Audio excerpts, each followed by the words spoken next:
Hello everyone, it's Sal, Stretford Post. How you all doing? And welcome to the live watch-along between Manchester United and Everton in the pre-season friendly, guys. How you all doing? Hope you're all doing well. Hope you're doing fine. Hope you missed me just a little bit, guys, and I wasn't around for Chatterbox. But guys, it's vibes. It's been great. Last couple of hours, listening to Ruben Amram speak. It just filled me with a little bit of enthusiasm. Do you know what I mean? A little bit of enthusiasm, a little bit of positivity. You know what? He's the right guy. The way he speaks, he's the right guy. He's talking about discipline, all the noises that we want to hear. He's talking about it. And no one is going to be let off the hook, guys. Absolutely not. You make a mistake in training, I'm going to show the whole squad your mistake in training. I mean, embarrassing. I know that it would be very embarrassing, guys, but that's how you do it. That's how you install discipline. This is how Manchester United should be. This is the culture that we're talking about. Do you know what I mean? We need these kind of things at this football club. And it's about time that we had a manager like this who really does, you know what, doesn't give a damn, just cares about what happens on the pitch and cares about you performing, of course, guys. Thank you, everyone. The squads and teams have been announced. You may have seen, of course, guys. Let's have a look at the teams. Let's go straight into that right away, guys. Let me just get straight into this. Okay, let me just load this up for you.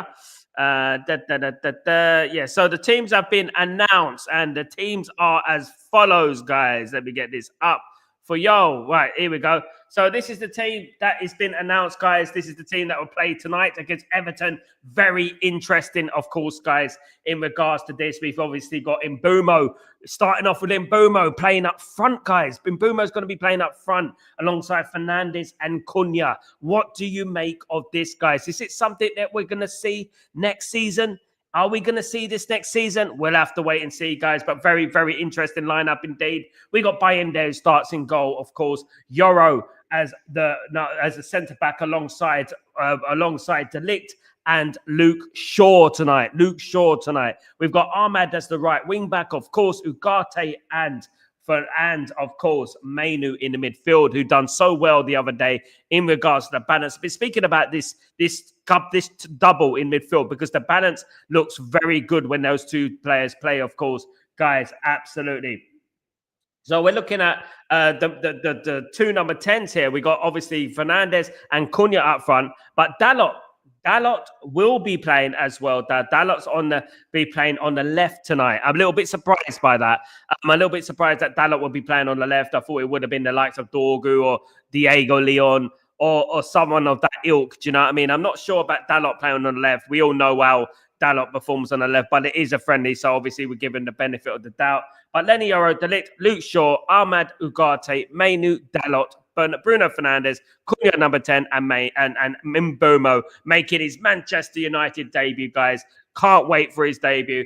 Can he get a goal in his debut? Can't wait for it. But you know what? I'm really excited to see this team play today. I'm really excited to see Mbeumo and Cunha link up, and Bruno Fernandes, to be honest with you guys. Looking at the substitutes, we've got Heaton, me, Maguire, Mount, Hoyland, Dorgu, Casemiro, Evan, Leon, Obi, Fredrickson, Kone, Collier, Williams, and Mantato. Look, guys, I'm really excited about the game. I hope you're excited as well. And hopefully we get a goal fest like we had the other day, which was a very good, refreshingly good performance from Manchester United, of course, guys. We haven't had a performance like that in a very, very long time, of course. But look, I really like the team. I like the look of the midfield. I like the look of the forward line. Now, a lot of people have been talking about how, you know what, Mbeumo should play up front. We should play Mbeumo up front. Let's see what he can do up front tonight then. Let's see what he can do. If he can get back a couple of goals, then obviously, you know what, he might have a shout of playing up front rather than the number 10 position, of course, guys. Very, very interesting indeed, but very, very exciting at the same time. If you would like to know,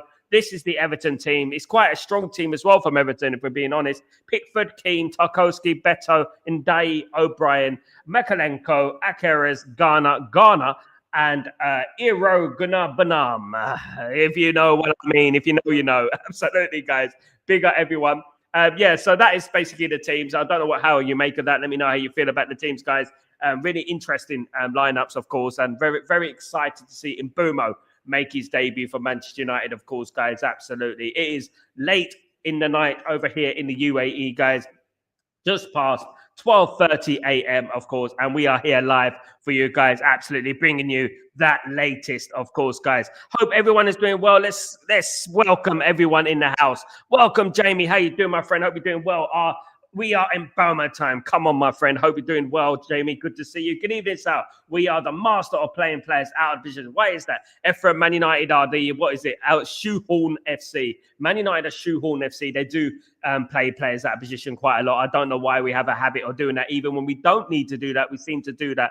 Unfortunately, as I stressed a few months ago, indeed, I feel that Ruben Amorim does have his favourites. I like Ruben Amorim. I like the way he does things. But I do feel, however, that Ruben Amorim has his favourites, and Dalot is one of his favourites. And I can't help thinking that we're going to play Ahmad as that right and Dalot as a left. And Dalot is not a left, to be honest with you. Dorgu or Diego Leon should be playing on that left 100%. But we're going to have to wait and see. Obviously, it's just a friendly. Players need to get up to speed in regards to fitness and stuff like that. So let's see what happens, of course, guys. Absolutely. Big up, Ephraim.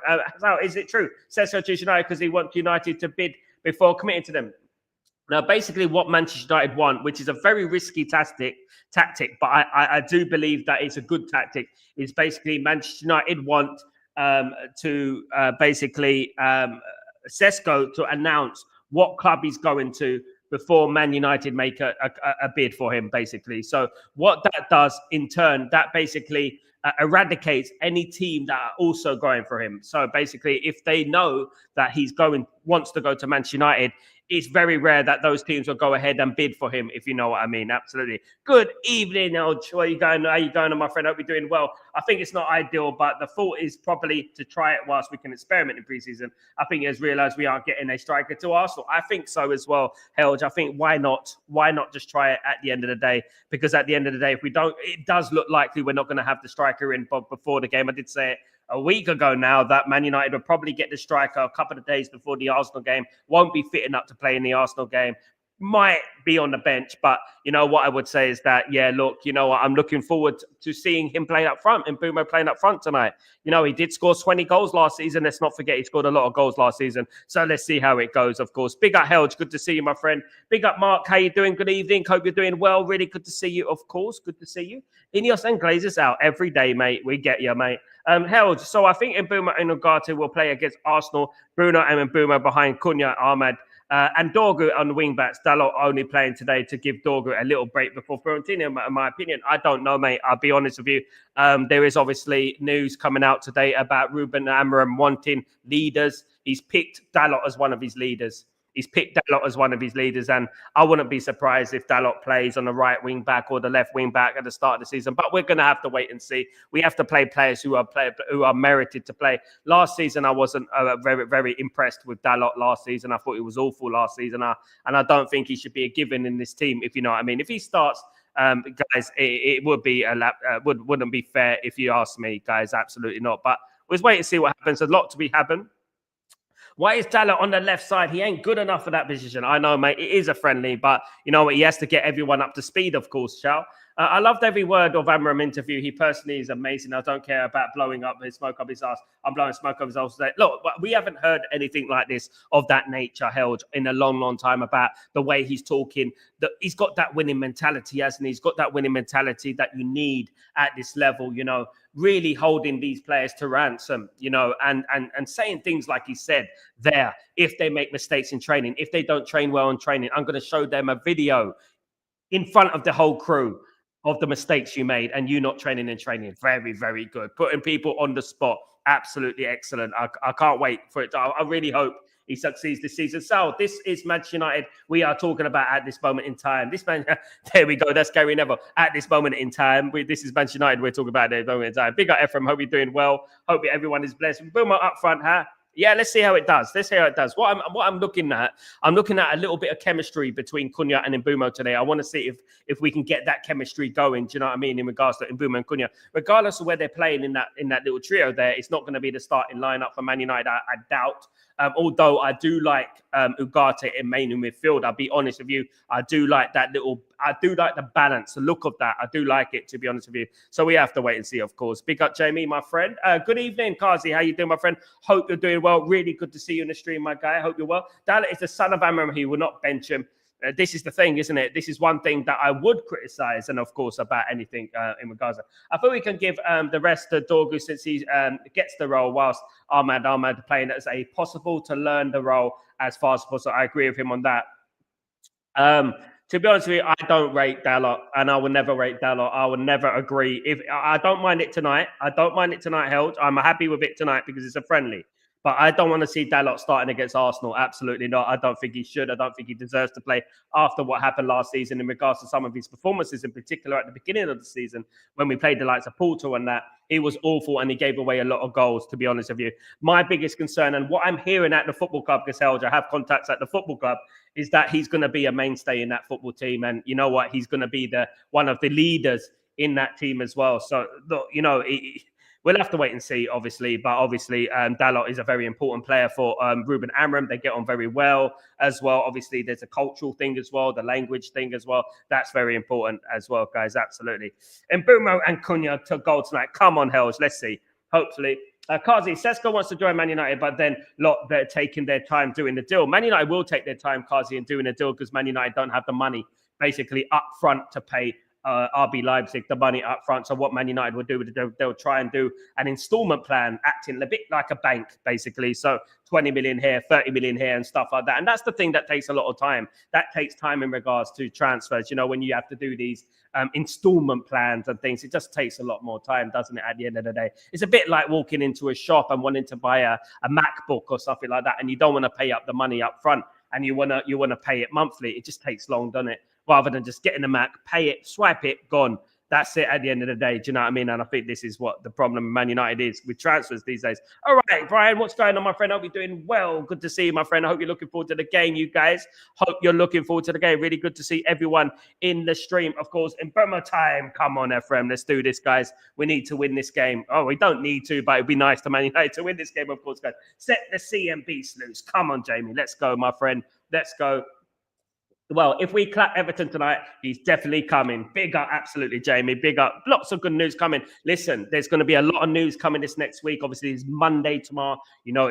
We got literally 2 weeks until the Arsenal game from tomorrow, guys. And literally, we haven't got much time to prepare for the Arsenal game. So that hopefully we will hear some positive noises coming out of Manchester United next week. However, let me stress this to you guys, right? I don't think this is the end of Newcastle United. I do feel that Newcastle United may come in with another offer, guys. I do feel that. I feel that, I do believe that they will. Their ego and their pride is going to be hit, isn't it, at the end of the day? And when I'm looking at Newcastle fans, they do really make me laugh. They are trying to create this big rivalry with Manchester United for some weird reason. At the end of the day, they got a lot of work to do, a lot of trophies to win, you know what I mean, to come anywhere close to competing with Manchester United. But fair play to them. They're very, very passionate about their football club. They're a local club at the end of the day. They're not a global club. They're a local club. And you know what? We have to wait and see, guys. But lots of news is coming to me every single minute. I've got a phone call tomorrow morning to the guy I know. Hopefully he gives me some good news about Sesko tomorrow on Breaking Dawn. So let's wait and see. Absolutely. FM Sal win the biggest trophy available tonight.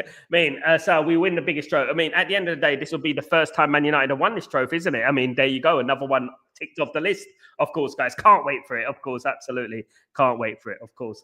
Mark, maybe he wants to try Dorgu right with Leon on the left, as they are the two best. At the end of the day, Mark, I would much prefer that, my man. I would much prefer Dorgu on the right than Dalot on the right, because I just feel like Dalot is tactically naive. I'll give you a little story about when Dalot was on loan at AC Milan a few years ago, and I spoke to an AC Milan fan, a big guy at AC Milan, and he told me that Dalot was okay, but he was always out of position and he weren't very good at going forward. And this is what we're seeing now. He hasn't really improved since then. Look, I understand he's a great personality. He's professional. He's very professional, guys. And that has to be applauded. All those players that are staying in this squad with Ruben Amorim are the professional ones. Let me tell you that right now. Ruben Amorim does not take any crap. And I agree with Ruben Amorim to an extent that, you know what, at least we got the players that want to play for this football club, who are willing to give 100% for this football club. We haven't got any disruptions in there. Do you know what I mean? We haven't got any people going to add any toxic nature to this football squad, of course, especially with being a young team as well.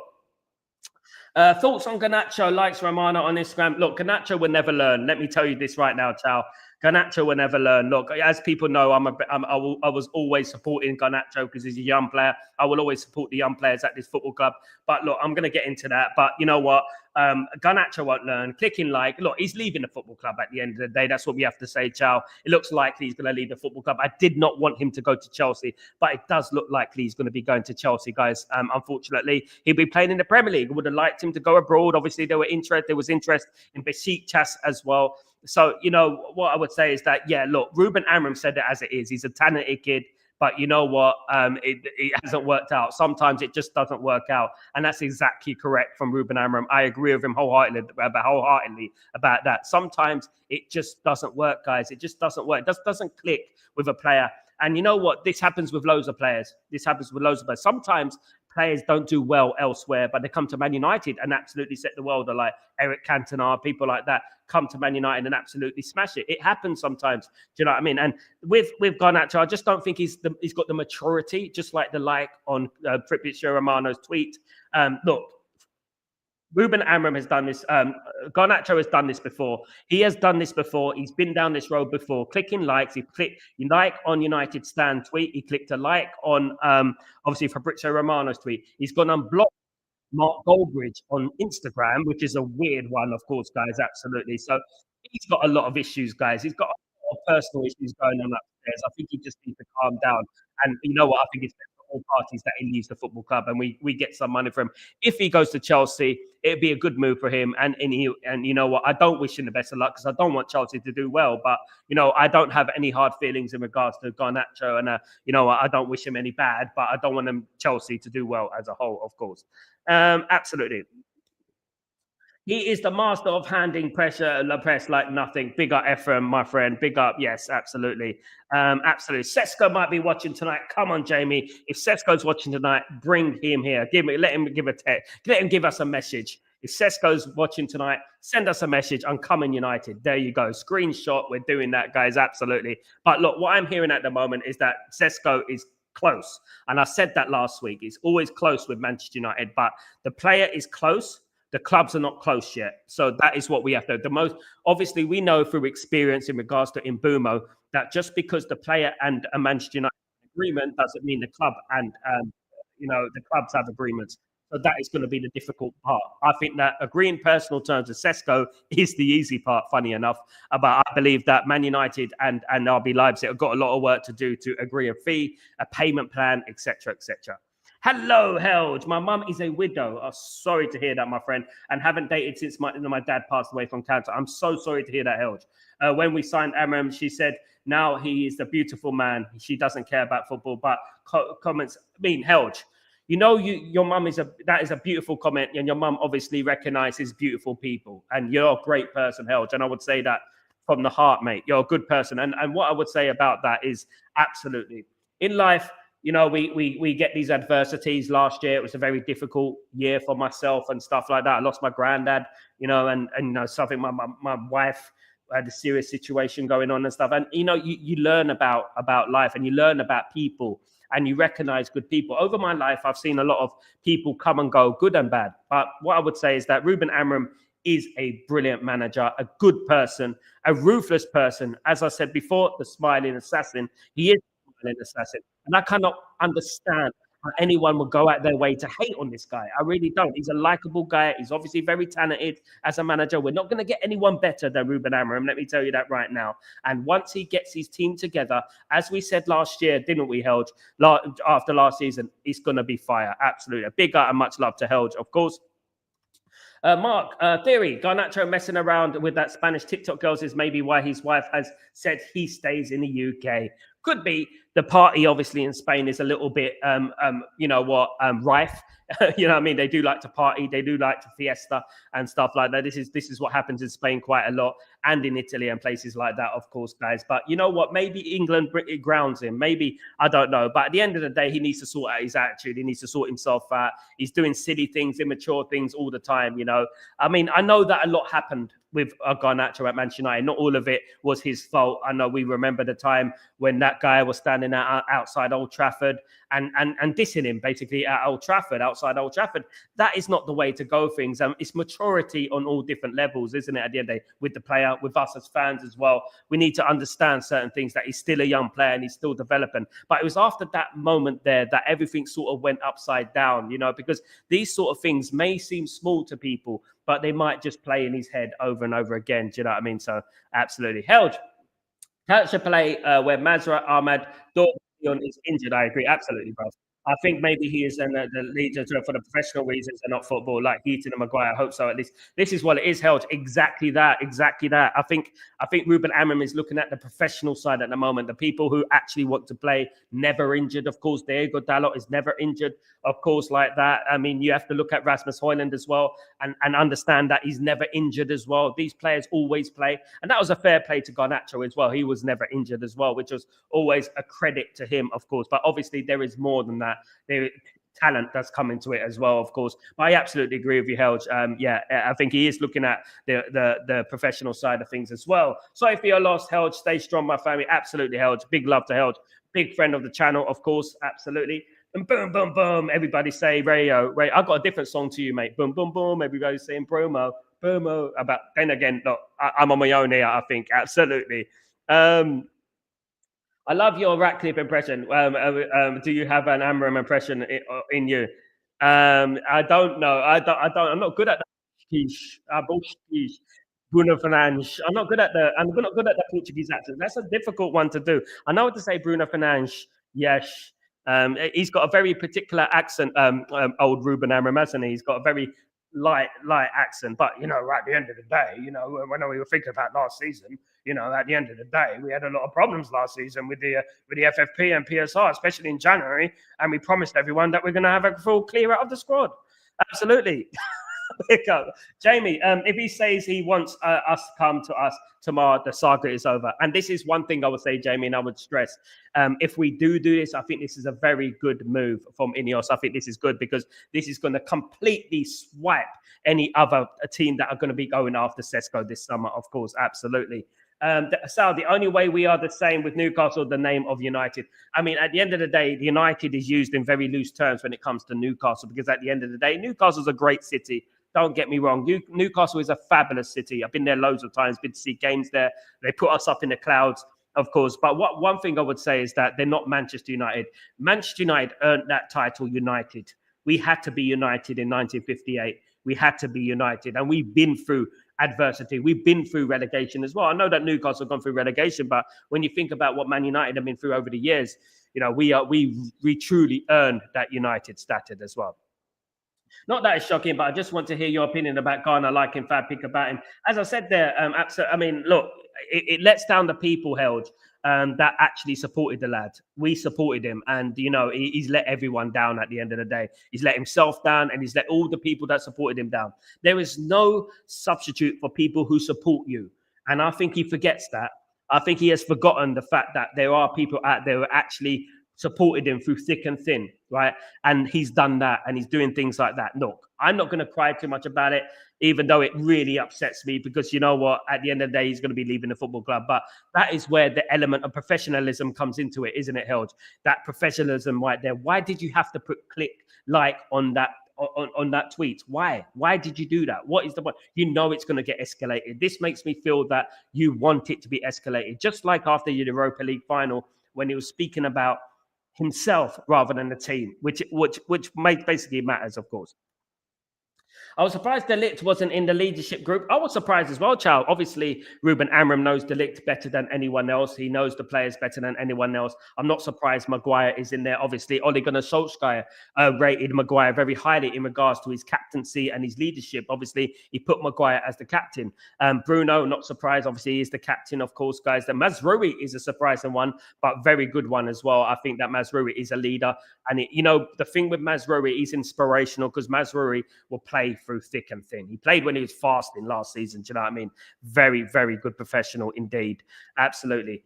We are the real United. Newcastle are the cheap knockoff. Absolutely, mate. They're the Carlisle United of the Premier League. That's what they are. Scunthorpe United of the Premier League. That's what they are. They're nowhere near Manchester United at the end of the day. Am I weird for being actually excited to watch De Ligt and Maynard? I am as well. I just love them two so much. Rarely look forward to watching centre backs, but De Ligt is so 80s, and absolutely, mate. It gives you this Nemanja Vidic, Jaap Stam sort of vibe, doesn't it? At the end of the day, it really does. And it's been a while since what Man United used to be known for. Obviously, we were known for wing play and stuff like that, but we were known for corners. We were known for corners and those bullet headers, Steve Bruce, Gary Pallister, these big headers. We won the league title with Steve Bruce in 6 minutes of injury time, didn't we, at the end of the day? And Jaap Stam and Nemanja Vidic, Johnny Evans sometimes used to come out with the headers. And, we haven't had that much. Rio Ferdinand, we haven't had that much over the years, have we? And it's so good to see a player like Nemanja Vidic who puts his head in where it actually hurts. He puts his head in where it hurts. And that's what I like about him. Absolutely, Helge. I agree with that wholeheartedly, mate. Absolutely. Um, Thank you so much for the nice comments, mate. Actually, got a bit emotional. Thank you. You're a brilliant man as well. Big up, mate. Was not trying to bring the mood down just much, mate. At the end of the day, this is human beings. This is life, isn't it? At the end of the day, Helge. And one thing I do, I sympathise with every single human being. And one thing I've always said about life: we win with kindness. We thrive with kindness, and this is how it should be in life every single time. Do you know what I mean? And you know what, you're a good person, and you know what, there's great people out there. But the one thing we all have in common, guys, and let me tell you that right now, before we have our differences and stuff like that, we all suffer sometimes. We all suffer sometimes. We do have adversity, even though it is on this stream and stuff like that. We don't really know what people are going through and this and that. Wherever you are in the world, we don't really know what the circumstances. Sometimes football is a release. Football is an escape for us at the end of the day, isn't it? And it's good to have football, you know what I mean, at the end of the day, to bring us all together. Of course, guys, the game is almost ready to kick off, guys. Really excited to see the teams today, guys. Absolutely. So just a recap on the lineups, guys. This is the lineup of Manchester United. Of course, guys, we've got Bayinde in goal. We've got Yoro, De Ligt, and Shaw as the centre backs, guys. Today we've got Ahmad as the right wing back, Ugarte, Mainu, and Dalot as the lead left wing back, and the Mainu and Ugarte in the midfield. Bruno Fernandes and Cunha as the number 10s, and obviously the debut boy. Come on, man, Mbeumo as the striker, of course, guys. Really, really excited to see this team play today, of course, guys. Let's get it in, of course. Let's get it in and let's try and win this game. Let's get a game like we had, you know what I mean, against Bournemouth the other day, of course. That was a nice game. That was a refreshing game, of course, wasn't it? A really refreshing game. And loads of goals. I mean, it's been a while since Man United have scored so many goals, isn't it, at the end of the day, guys? Yeah, so really, really good to see. Absolutely. Where were we? Johnny, good morning, good night. How are you doing? I really do hope that Mainu isn't a left wing back today. If he is, then questions will have to be asked about Amram. Apparently, Cunha is at striker as well. In my blood, Cunha, no, and Mbeumo's up front. I think Cunha's as a number 10. Left wing back is Dalot, and the right wing back is Ahmad, my guy. At the end of the day, at the end of the day, we really tried to get into Europe, and we lost out on £100 million. Absolutely. Big up, everyone. I feel I'm in the minority, but I think Mbeumo will start as a 9. Amram loves Cunha's ability to drop deep and carry the ball. Makes more sense to play Mbeumo up top. We'll see.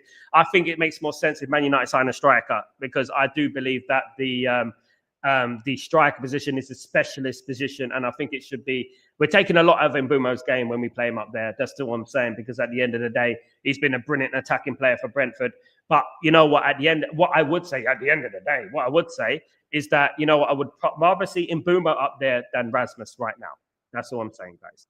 So the game is about to kick off, guys. I hope everyone is doing well. Big up LT. How you doing, my friend? Hope you're doing well. Garnacho, biggest problem is that he thinks we are more desperate to sell him than he is to play in the World Cup next year, which he won't if he doesn't get a move, because he won't be utilised.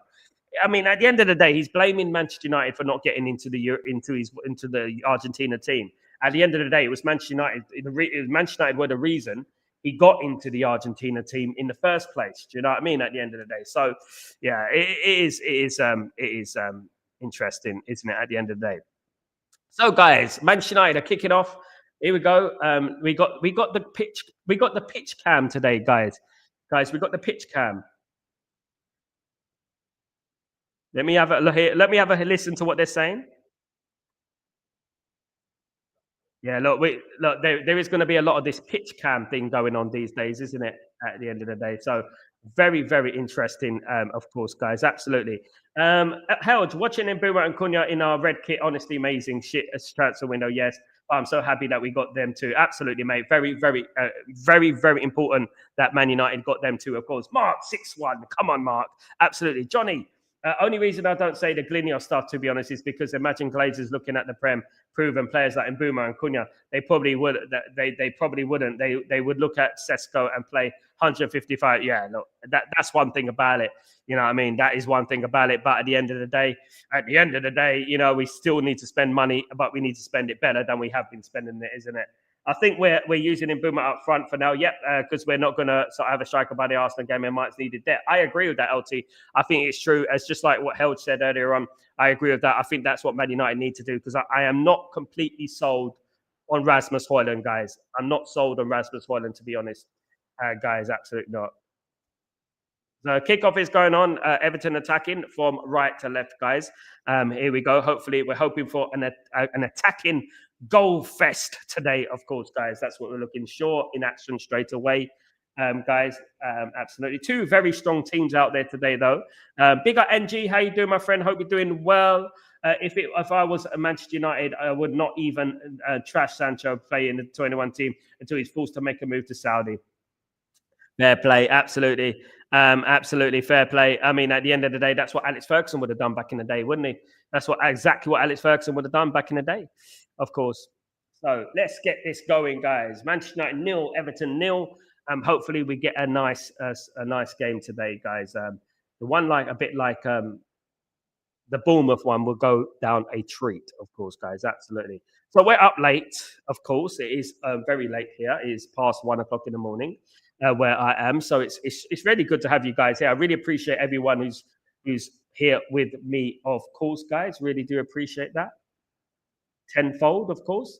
Latwama,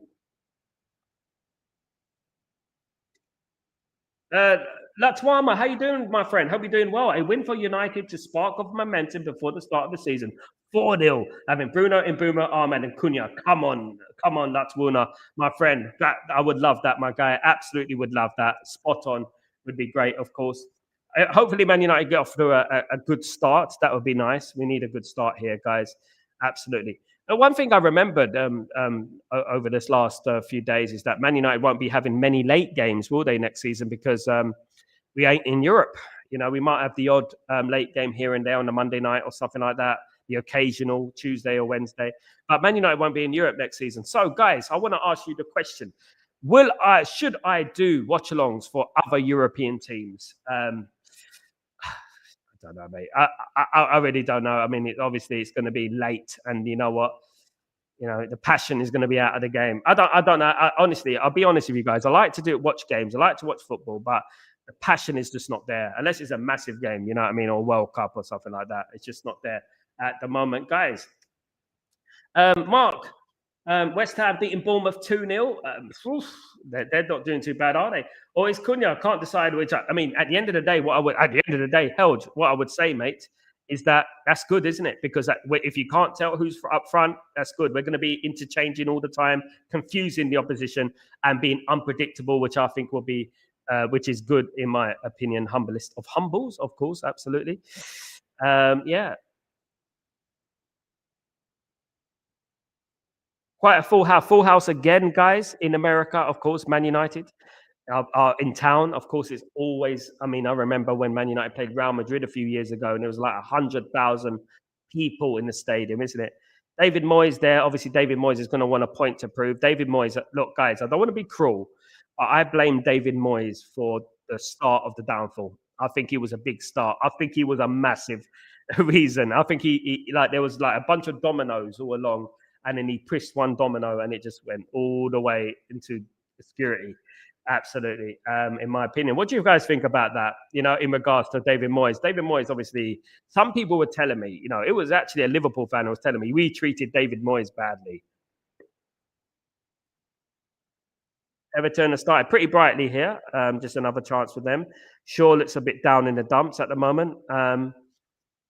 Yeah, Shaw needs to get. Shaw needs to lose. Go do some. I don't know, mate. I don't understand. Shaw does need to get fitter. He doesn't look fit, does he? If I'm being honest with you, I'm not being horrible or anything, but he doesn't look right, does he? At the moment, he just doesn't look quick enough. He looks like a League One player. Um, oh, nice little ball there from Bruno. Here's Bruno. Great ball there. Is Ahmad? Here it is. Oh, that was close. That was so close from Cunha. That was so close from Cunha. Just went past the goalkeeper. Oh my goodness. I thought that was in. I thought that was in. That was Cunha. What great play there from Bruno to Ahmad. Ahmad to Cunha. Great football there. Great sign for Man United. Come on, that's what we want, guys. Absolutely. Great little piece of play. Nice and quick. That's what we like. Absolutely. Um, Tio, what's going on, my friend? Hope you're doing well. Who's playing left back? Dalot is playing left back tonight. My friend Dalot is at left back. My guy, big up yourself. Thank you so much for joining Stretford Post, my friend.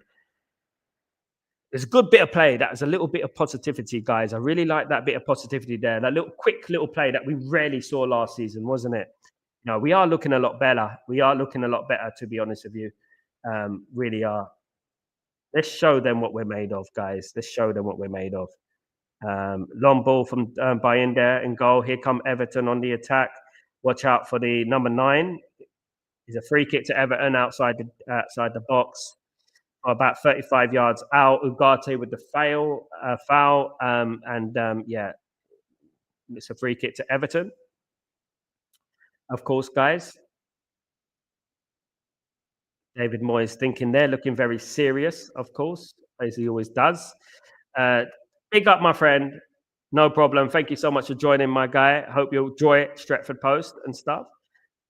This great community that we have, building every single day, of course, guys. Absolutely. It's a free kick to Everton. Here we go. Going to be taken by the number 37. He's going to be taking the free kick. I'm not sure that is, what's his name? Here we go. Binder looks a little bit out of his goal a little bit. Needs to go back a little bit, in my opinion. But yeah. Oh, good save from Binder. And it's almost a goal from Everton. Almost a goal. It's the post, guys. Very poor from Binder. I did say it. His positioning wasn't good. It wasn't good. It was about half a yard off his line too much, I feel. And yeah, pounded it out straight to the opposition player. That is not what you do, guys. Put the angle of your gloves of your hands in the right position, and then you'll be all right. But that was awful. Yeah, it's amazing how time is flying, though, guys. A month has gone by so quickly, hasn't it? It's like June, like July just went like that. July just went oof, gone. Exactly how I predicted. So quick. I mean, I've been to Italy and back, and it has gone so very quickly. It's unbelievable. Scary.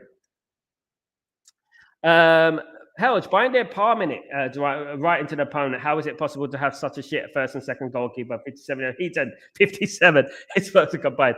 I agree. I agree with that absolutely 100%. Helge is that when you're a goalkeeper, do you think it's the goalkeeper coach, Helge? Because both goalkeepers, Anana and Bayern there, do the same thing. When a striker shoots, right? You need to angle your hand in a certain way so it goes a certain direction. They don't seem to have grasped that quite. I don't understand it. It's madness at the end of the day, isn't it? It is madness. But yeah, we do need a new goalkeeper. That is one thing for sure. Absolutely, Elge. We do need another goalkeeper. Um,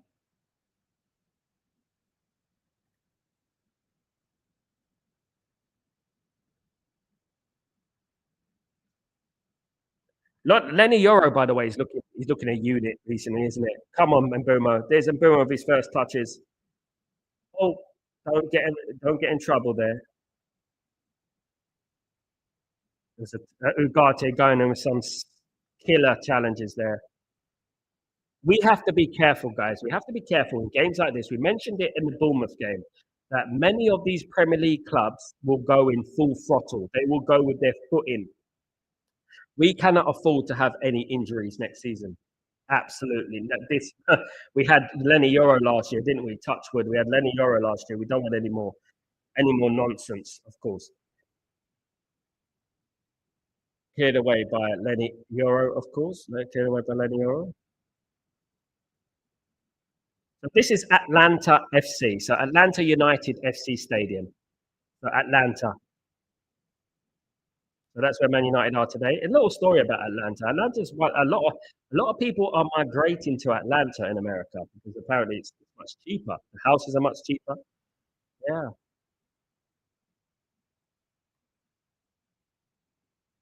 Big up, hello, what's going on, my friend? I hope you're doing well. I hope our players play better. I hope so. They played very well against Bournemouth, of course. Let's not forget.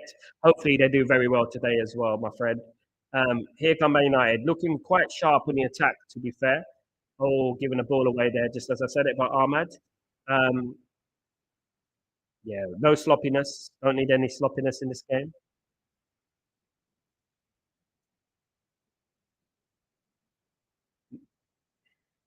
I think if Man United get the first goal, I think if United get the first goal, I think Man United will win this out of counter.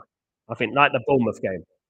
If we get the first goal, I think I think we actually win this out of counter. To be honest with you, I don't want to be sounding over enthusiastic, but I just feel that way. You know, one thing's for certain: we've got a lot of pace up front. Cunha and Mbuma, and Ahmed on the right. Jamie, I wonder if we do preseason in America again next year. Probably yes, Jamie. I would have guessed that Man United will do a preseason again next year in America. I mean, I am opposed to that. I do think that Man United need to move around a little bit. You know what I mean? At the end of the day, and I feel that I would love Man United to come to the Middle East. Where I am at the moment, I would do live watch-alongs. I'll be in the Middle East. I'll be there. I would be, and yeah, be what doing live content for the games, and it'd be absolutely incredible if they did. They never do it, unfortunately, do they? They only go to America, obviously commercial glazers and stuff like that, But it is what it is. This is why these games kick off so late. Obviously, we got Fiorentina coming next, of course, guys.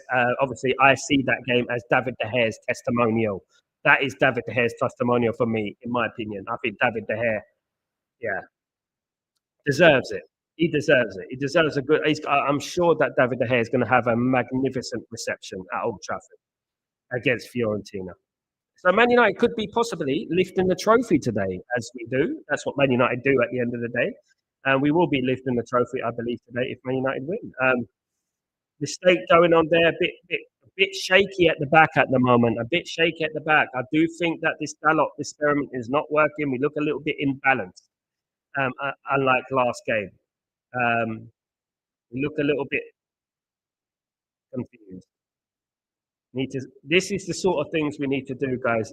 Ahmad's having a poor game so far. Yeah, he started brightly, but he's not really doing well on that right hand side either. And he needs to calm down a little bit and just be a little bit more composed, and he'll be all right. He'll be all right. Jamie, it's always America. It's ridiculous. We have fans all around the world. I know. And I remember back in the day, isn't it, Jamie, that when we used to go to Malaysia, we used to go to Japan, Australia, places like that. I mean, it is a little bit unfair that it's always America now. It's always America. It's a given. And you might as well book your tickets for America next year because it's going to be America again.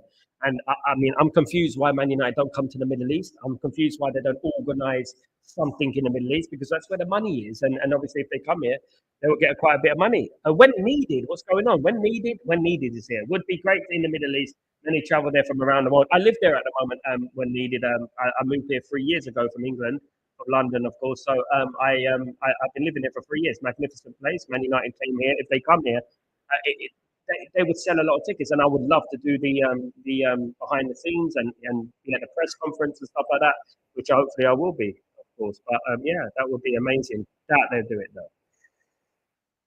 Free kick to Manchester United. Decent start to the game. A good tempo to the game. A good pace to the game, in my opinion. Guys, that's a bad foul there. Ugarte is looking sharp. Ugarte looks like he's up for it. We're giving the ball away again. Can't be doing that, Cunha. Got to keep the ball, mate. Got to keep the ball. No giving away the ball. In the Premier League, against Arsenal, we can't be doing that. Ah, goodness me. Bruno loses the ball. That we've been a little bit sloppy, I would say, in some parts of the game. But let's hope that Man United fix that. And we give away the ball again. Can't keep giving away the ball, Cunha. Don't do those passes that are not on, mate. Do your thing. Don't try and overexert yourself. That's my opinion. That's my opinion to you, my guy. Absolutely. Jamie, Yeah, exactly my point. Our fans aren't just American; they are Chinese, Arab, French, all sorts of countries. But and I mean, I know, mate, but this is the Glazer thing, isn't it? At the end of the day, this is what the Glazers do. They want us to be in America and America only. Unfortunately, absolutely. So it's offside. It's offside. Um, yeah, that was offside. Good call for the linesman. Very good call from the linesman. It was a goal, but it's offside. Um, It's a very good call from the linesman. Fair play to the linesman there. Way offside. I don't think there's any VAR today. So yeah, we'll have to wait and see what at the end of the day what goes on and stuff.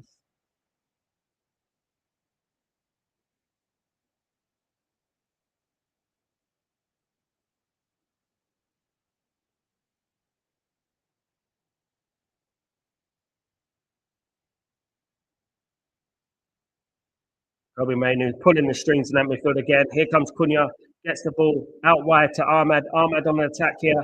Nice little attack. Can Ahmad get it? Cunha, it just hit the defender. Good little attack there. Didn't quite get it out of his feet, Cunha. Nearly a goal. Nearly. If that goes through, nearly. Good play. When Man United get into these positions on the right, very dangerous. I'm not seeing enough of Dalot on the left, guys. This is my concern. You don't see enough things going on the left, and that's what's going on at the moment. And but on the right, we do look very very dangerous when we get into these positions here. Just need to be a little bit more clinical. We can get a little bit more clinical. We'll be absolutely fine, guys. Absolutely. Helge, one thing I like about this preseason, not the country we're in, but the competition, playing lots of Premier League teams, playing shit lower league teams like we have done sometimes in the past. I agree.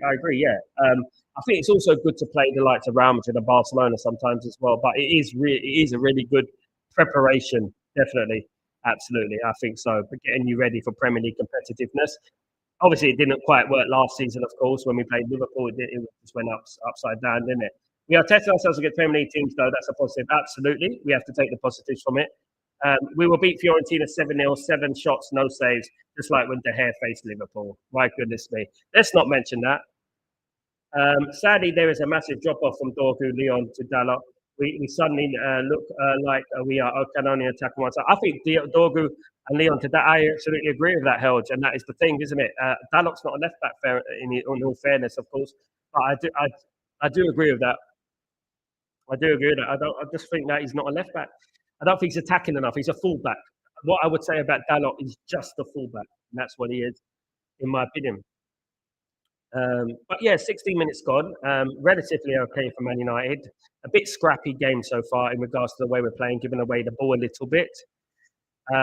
Nice play there from Cunha. Nice control out to him, Bruno. Here comes Ahmad. Great tap. Great chance here for Ahmad. Get it on your foot, mate. Oh, Ahmad, get it in. Penalty. Penalty. Good play for Ahmad. Penalty to Manchester United. We got a penalty, guys. Straight pen, great play. Good, yeah, absolutely. Penalty to Manchester United, guys. Get in. Absolutely great.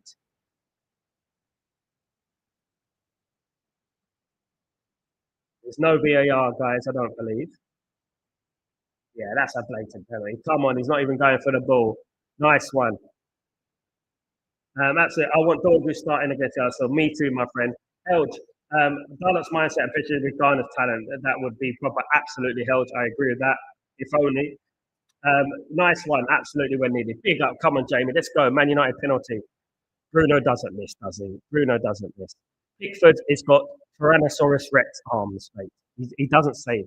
I mean, actually, in fairness to Pickford, you know what? He isn't bad at saving penalties. He has saved a few for England. But yeah, look, Bruno doesn't miss, does he? Portugal got great penalty takers. I would say that. Portugal have the great penalty takers. Come on. Come on. Bruno with the penalty kick. Come on. Can he pull it in? Bad angle. Yay! 1-0 to Manchester United. Come on. Bruno Fernandes with the penalty again. Absolutely beautiful penalty taken by Bruno Fernandes. As usual, guys. Bruno Fernandes, 1-0 to Manchester United. Lovely, doubly. Easy as pie, guys. Bruno Fernandes Bruno Fernandes with the goal, guys. After how many minutes has gone now? Only 19 minutes on the clock, guys. 19 minutes on the clock. Manchester United 1, Everton nil. Bruno Fernandes has got the goal, guys. Absolutely brilliant. Fantastic stuff. Absolutely fantastic stuff. Yeah. Good start for Man United. Exactly what we needed. I did say that Man United have been a bit scrappy, and then we're going to go and get a goal. It's a similar thing that happened against Bournemouth, and then we just went on one, didn't we? At the end of the day, guys, absolutely. T Rex arms, big up, hold that T Rex arms, big up Jamie. Hope you well. Get in, nice one, 1-0. Now they can't have to attack, so we can counter. Super Brian, absolutely. Come on, mate.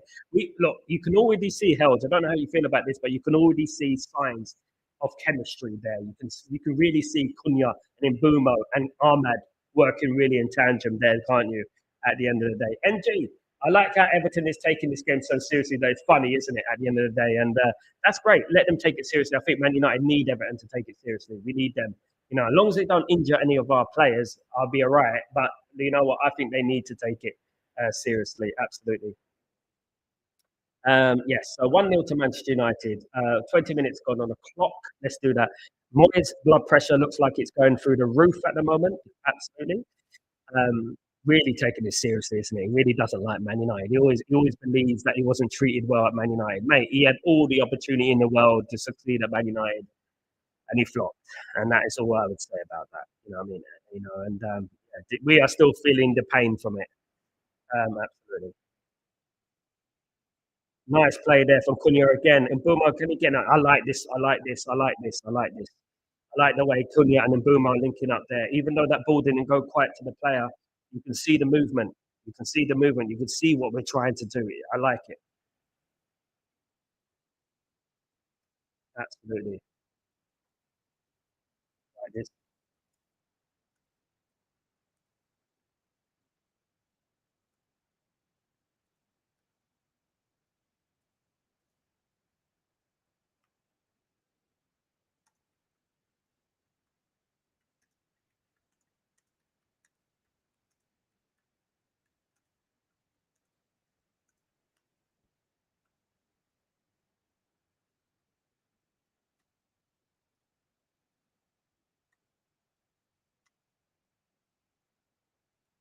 Um,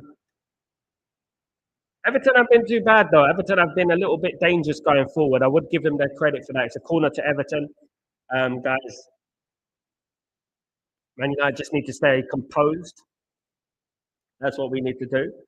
Held, if I'm not wrong, we have gotten the first goal every time in pre-season. I think that's a good habit to grow into the bodies and the minds. Absolutely, mate. Mentality, subconsciously, isn't it? At the end of the day, we are used to constant uphill battles. It's true, especially last season. Yeah, I mean, we were absolute uphill battles every single game.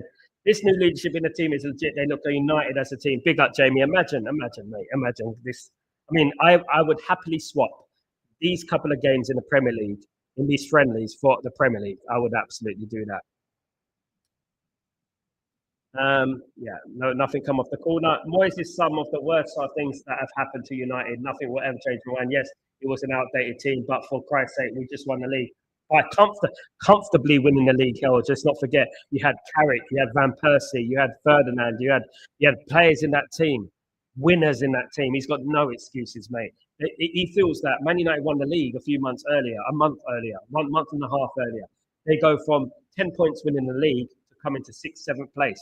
It's absolutely disgraceful, wasn't it? At the end of the day, absolutely. Big up Benny. What's going on, my friend? Good work, rate rate again on and off the ball. Hope all is well. Big up Benny. Hope you're doing well. It is. It's looking a lot more better. We look a lot more energetic, of course. Absolutely. I agree. He did everything possible wrong you could do. There is a list of 100 things he did I would never do.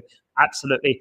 The biggest thing is with Manchester United, obviously, Alex Ferguson. It was big part of David Moyes being Man United manager at the time was Sir Alex Ferguson, of course. And we all know why he became Man United manager. It's the Scottish influence, isn't it? No offense, but that's what it was at the end of the day. And what I would say is that he was unproven. I never understood it. We could have got a manager like Ancelotti, Klopp, Guardiola, someone like that, and it would have been a lot more better. We want more goals, Jamie. Let's hope so. Free kick, United. Cunha's looking sharp. Bruno been fouled. Bruno's working well in this system.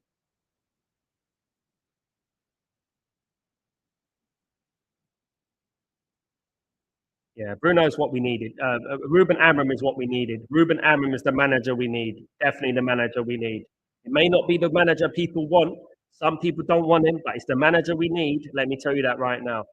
And we need this. We need to install a new culture at this football club, and Ruben Amram is going to do it. Trust me, Ruben Amram will do this.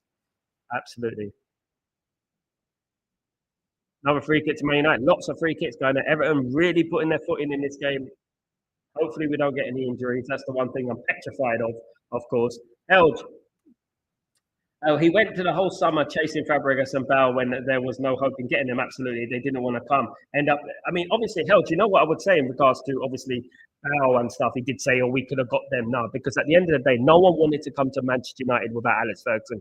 If Alex Ferguson was there, Gareth Bale would have come to Man United, and so would Fabregas. But no one wanted to play under David Moyes. If it was Jose Mourinho, if it was Ancelotti, someone like that, they would have came. You know, free kick to Man United coming in.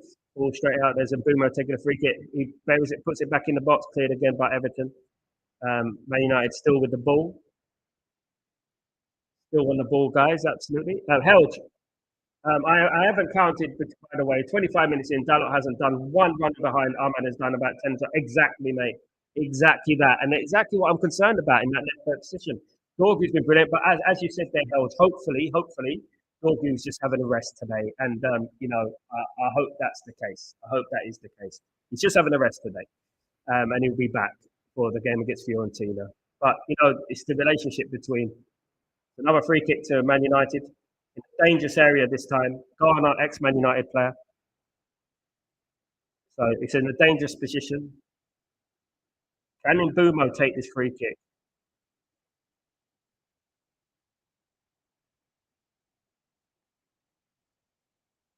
Got a lot of choice now. Obviously, Mbumo can take it. Cunha can take it. Bruno can take the free kick.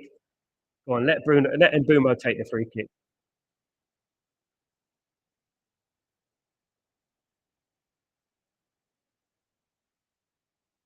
I like this angle. You've seen this little angle on the pitch. Hopefully, no one says anything rude. Go on, Mbumo. Bury it, Mbumo. Go on, Mbumo. Bury it. Bury the free kick. Oh, on target. On target, but just nice play from Dalot there. My goodness me. Oh, it was on target. Dinosaur hands. He got it. He got it. He just about got it, mate. Looks like his Tyrannosaurus Rex arms weren't so short after all. Um, Dalot on the left is bad, man. I agree with that absolutely. And Boomer left foot free kick goal now. Come on, let's go. Nearly. Come on, absolutely, nearly. Ahmed there, brilliant in the wing back. Look, you know what? I give credit where it's due. Ahmed's been fabulous so far in this game. The left back is a position for me that I'm worried about at the moment. Yeah. Man United look good on attacking, though. They do look good attacking, but we need to have a left and a right. But Cunha is helping out a lot on that left hand side with Luke Shaw. But here come Man United again. Here's Bruno. Pass it through. Bruno. Oh, couldn't. Nearly from Bumo. Nearly from a Bumo. Oh, my goodness. It's a nearly a goal. He looks dangerous, doesn't he, guys? He looks dangerous. And Boomer looks dangerous, doesn't he? Absolutely madness. He's in those places. He's in those pockets. Um,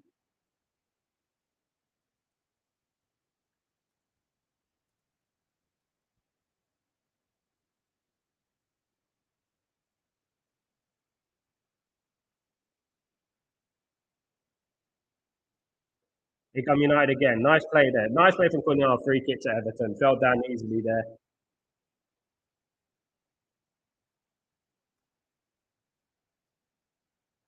We should be 4-0 up already. I agree with that, Jamie. Playing well. Look at that. Look at the play. Look at Ruben Amram. Look at Ruben Amram.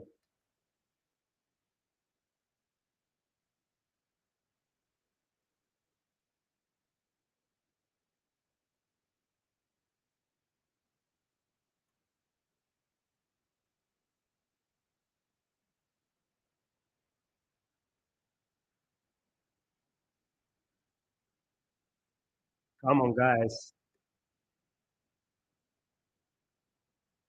Here come Everton on the attack. The number 9. He looks decent, this number 9, though, to be honest. A good tackle from Lenny Euro.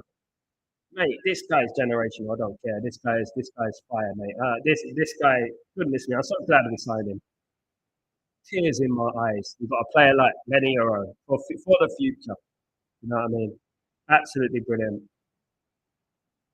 Got Aiden Heaven as well. Let's not forget about Aiden Heaven. He's not playing today. I would have liked to see Aiden Heaven today. But obviously, again, we do need to have a little bit of a rest of some of the players, don't we, at the end of the day? Helge, when you think of it, Quenda, who played about all the games at right wing back for Amram, he was 5'6". Ahmad is left footed like Ahmad, quick and tenacious. Ahmad needs to work on defensive part. That'll come. I agree, Helge. At the end of the day, look, you know what? My argument has always been, you know what? I don't overhype things before they've done because I think that puts more pressure on the player and stuff like that. And sometimes ego can get to the player and stuff. A bit like what happened with Garnacho, ego got to him. Not to say that Ahmad won't be like that, but you know, he's under the right manager. All I would say, he's got Ruben Amram. Ruben Amram is a fabulous manager, and he will learn a lot off him. I feel absolutely, and let's hope it carries on. Jamie, our two signings have clicked with each other already. They look amazing, don't they? It's amazing how many times the Boomer has won ball back already in the last 30. He's so good defensively, absolutely.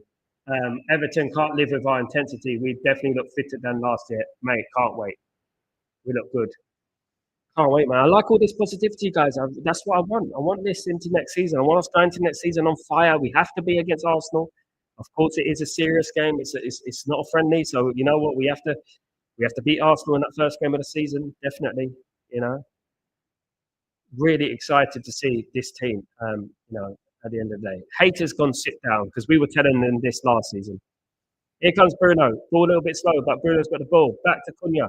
Oh, he just missed out. Finally, Dalot gets the ball on the left-hand side. It's a bit slow again. And Luke Shaw gets it back to Dalot. Very slow. Come on. It's got to be quicker than that. Get the ball in. Chance. Oh, no. I think as soon as it went on the left-hand side, everything sort of went deflated. Absolutely deflated, guys. To be honest with you. Held. This attack is so different from Ghana and Hoyland last year. Good players loves playing with good players. It's all good to see how many make everyone else feel. But absolutely, bro. Absolutely, mate. It's spot on. It just takes a spark. Like I've always said, it just takes a spark. If if you have good players around you, it can ignite other players as well around you as well. As I said, we've never, like during the 90s, guys, let's be honest with ourselves. We never had the best team, the best players. We never had the best players in the world, but we had the best team, didn't we? And we had a few players in there that ignited everyone. Some great players. We need them both to top form against Arsenal, absolutely. Probably won't see them in a second. This is football I want to see. Absolutely, Jamie. Big up, Jamie. Looking good, guys. Looking good. Looking smart.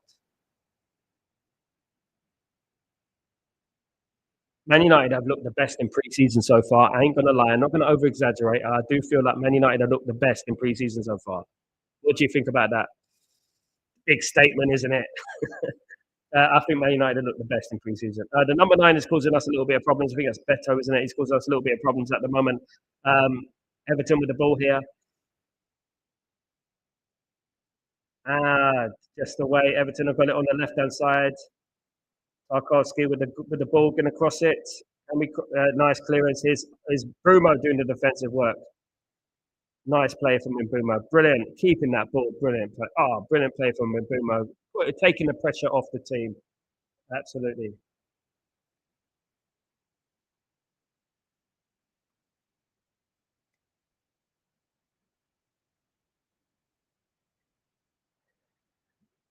Come on. Good to have this positive. We didn't have this last season. I remember waking up last season. I remember because I was in Dubai. And I remember I woke up about 3 o'clock at 3:30 in the morning, and I was watching Liverpool against Man United in the preseason friendly, and we got mullered. It was a terrible performance, and everything sort of like the vibe was so bad from that moment there. You know, now I'm looking at Man United and think apart from that Leeds United game, we're looking sharp, guys, and hopefully we can bring that on into the Premier League. You know what I mean? Very important that Man United start this Premier League campaign without defeat. Number one, without defeat and win. Great to get a win. But even if we draw against Arsenal, I think we'll be all right. But if we win, I think we can. Yeah, Put pressure on them. Let's put pressure on them straight away. Um,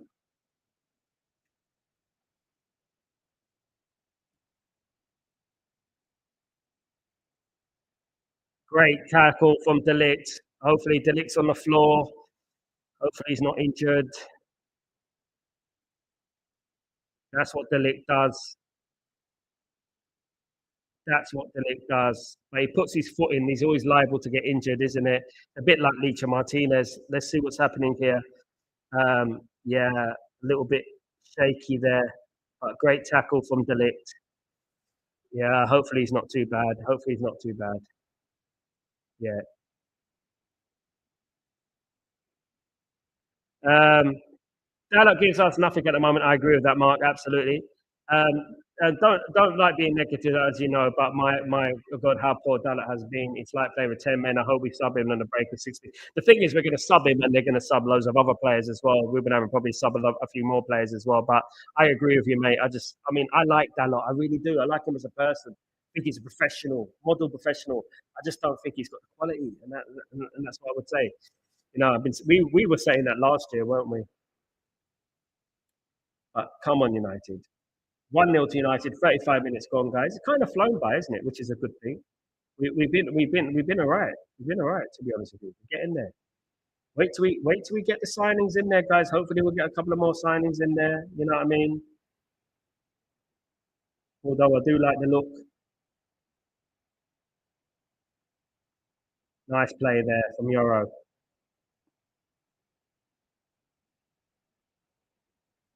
Yeah, I like the way the team playing for each other. That's what I like. Dalot here. This is where Armand gets caught out. Where's Armand? Armand needs to get in that right back position. That's the only thing about it. Uh, good clearance there. And he slipped the Everton player. Here comes here comes Bruno on the attack. Bruno, break the run, break the run. Oh, just the ball wasn't quite good enough from Bruno there. We had a chance there to attack. You see there, that moment there. One thing I would stress though, that moment there is where you need that striker. You know that striker instinct that makes that run and stuff. But anyway, it was a good tackle nonetheless. Anyway, so rivals hate watching on United channels. Absolutely, rivals hate. The rivals always going to hate on Man United at the end of the day. You know what that comes? It comes from a place of fear and PTSD. That's where that comes from. That's what they're scared of us coming back. They absolutely are. They're devastated. They're petrified of Man United coming back. To be honest with you, guys. Bruno, Bruno, stop moaning, mate. At the end of the day, Bruno, you passed the ball you kicked the ball out of the pitch, mate. Don't go moaning to Mbumo, Bruno. Don't moan to Mbumo, Bruno, because you just kicked the ball out of the pitch, mate. Look after your own passes, mate. Get your passes correct, you know, and then moan. You kicked the ball out. You had an open, like there was an attack there. It was an opportunity.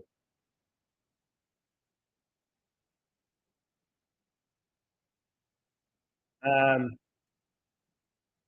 Hated, adored, never ignored. Absolutely held. Because we ruined a lot of people's childhoods. Absolutely, PTSD. We did, and in the media.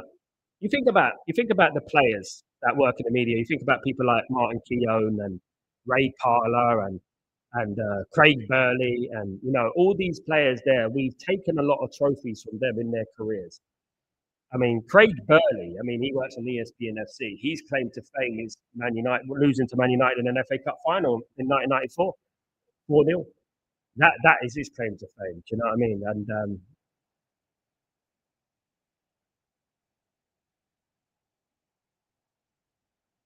Man United won, Everton nil, 7 minutes to half time. A good performance from Man United, a little bit sloppy in some areas of the pitch, giving the ball away. But in an attacking sense, you can see what Man United are trying to do, which I like. Here comes, oh, that's a foul, surely. Blocked him off. Making those runs, though, in Boomer. Making those runs. Um, yeah, we made a living on slapping teams, absolutely, including Arsenal. I used to love playing Arsenal, guys. You know, back when we were 2007, 2008, when we had Ronaldo, Tevez, Rooney. I used to love playing Arsenal. because Arsenal was so Arsenal disliked us so much, and it was like they thought they were better than they are, and we always used to slap them up, and it was funny. Not least in the Champions League semi-final that time. I never forget the headlines. Man United versus Arsenal was likened to Manny Pacao's knockout of Ricky Hatton. It was. Here comes Everton on the attack, cleared by De Ligt. It's nice and assured. Lost the ball again, can't lose ball in that area. Chance for Everton, 1-1. We lost the ball there, 1-1 in Dye. Losing the ball too many times, guys. Losing the ball too many times. 1-1. We've lost. We keep losing the ball, guys. Not good enough. You can't be losing the ball like that. Too many times we've lost the ball already. I've been speaking about that already, guys. 1-1, guys, just before half time. Not what we wanted, of course, guys. Not what we wanted.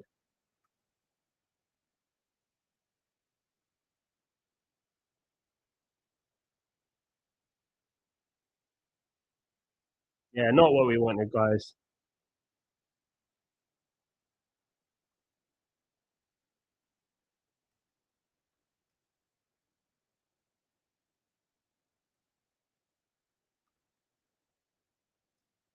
Keep giving the ball away, man. Keep giving the ball away, and that's what happens.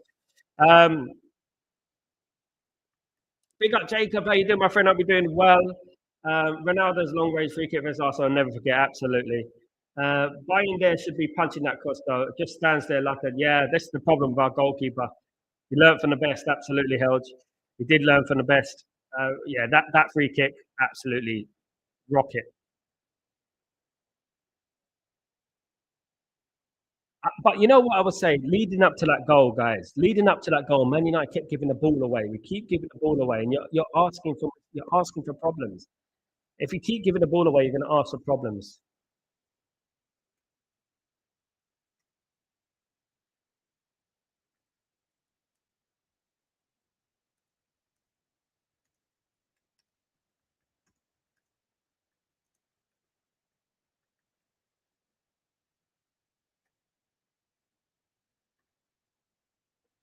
Well, 41 minutes, guys. It is 1-1. Um, Undeserved. I think Man United have been a better team.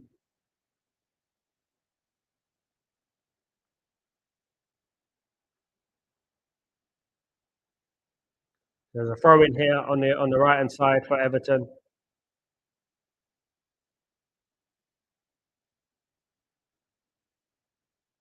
Long throw.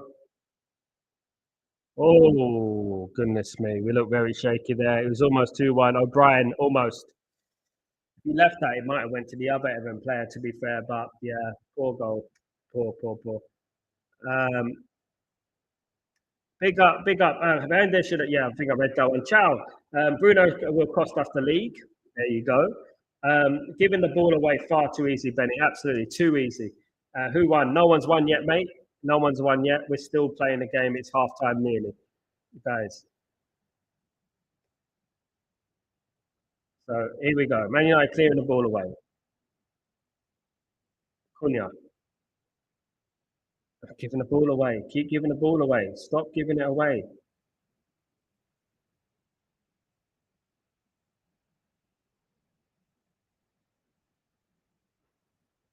Everton won it back here. Cleared.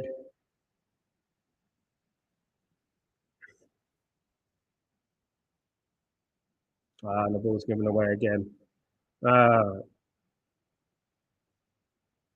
One thing about United in this game, we have given the ball. I mean, I've said it 100 times, isn't it? Like, keep giving the ball away. It puts us in problems. Kenny's not here, Randy, Jacob. Neither is Randy at the moment. I don't know who you're talking about, Jacob. I don't know who you're talking to, mate. Um,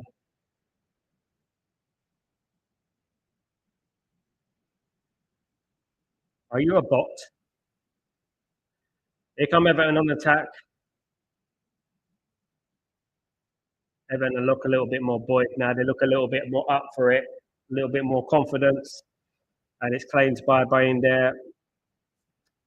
1 minute to half time. See those mistakes right there? Sort of mistakes we can't do in the Premier League. We'll be punished just like that, you know?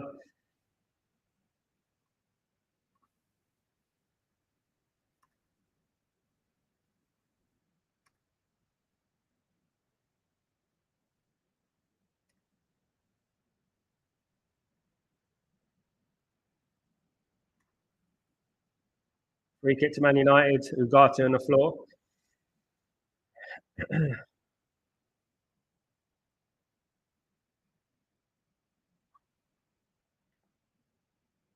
Yeah, just a little bit more assurance. Nice little pass into midfield. Back to, here we go. Back to Bruno here. Mainu, Bruno, Dalot is on the left waiting. Here's Mainu again. Back to Dalot. Back to Bruno. Can we make something happen before half time? Can we get a goal before half time, guys? Here we go. It's in Bruno. Great little play. Pass. Oh, good shot there from Ugarte. Just straight at the goalkeeper though. It's a good shot. It's a good try. Man United are playing quite well up until that point. Definitely, guys. Definitely. Some nice football. Yeah, some nice football, Benny. I've seen some nice football. Just need to eradicate the mistakes from our game. Once we get rid of those mistakes, I think we're going to be all right. Need a new goalkeeper, please. I agree with that, Jamie. We do. Either sending the mans or someone. Donnarumma, obviously, Donnarumma has been speaking, of course. Apparently, Donnarumma wouldn't mind come to Manchester United, apparently. Said that it is a heritage club, a prestigious club. That's what it's all about, isn't it? Special club. They got so wound up, Newcastle fans, you know, when I was talking about the special club release clause. And Newcastle are not a special club. Half-time, guys, here in America, in Atlanta. Manchester United won, Everton won. Good start for Manchester United, guys. Really good start. And but obviously, giving away the ball, mistake, and letting Everton back in the game was disappointing. But it is 1-1. Lots of good positives in regards to that half. Lots of good play up front, in my opinion. The attacking third looks quite good, in my opinion, as well, guys. I think so. Johnny, and Ineos and Glazers don't think goalkeepers are priority. And I laugh my ass off, but I also don't think we need Bruno in the team at all. I mean, at the end of the day, if I speak, I'm in trouble, Johnny. I speak, I'm in trouble. People think I'm talking absolute madness. People think I'm off my head when I talk about Bruno, but I just don't think he's. Can I tell you something, guys? What epitomized everything for me? There was a moment in that half. Bruno kicked the ball out of play, and he's shouting at Mbumo to move. Go there, go there. And you've just kicked the ball out of play, mate. Do you know what I mean? At the end of the day, guys, absolutely ridiculous, isn't it?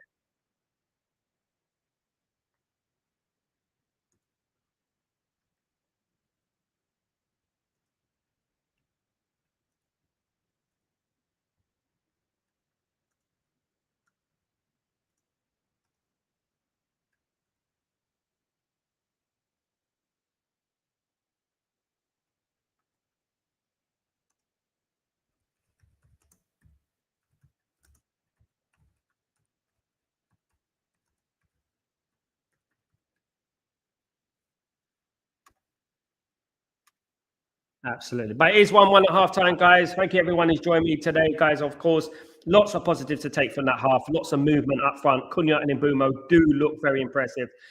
Biggest downfall for me is the ball giving away. Keep giving the ball away. And as I said earlier, I said one thing that epitomized that half for me was Bruno kicking the ball out of play and lecturing Mbumo. And I thought that was, oh my goodness me. Fix yourself first, mate. Fix yourself first.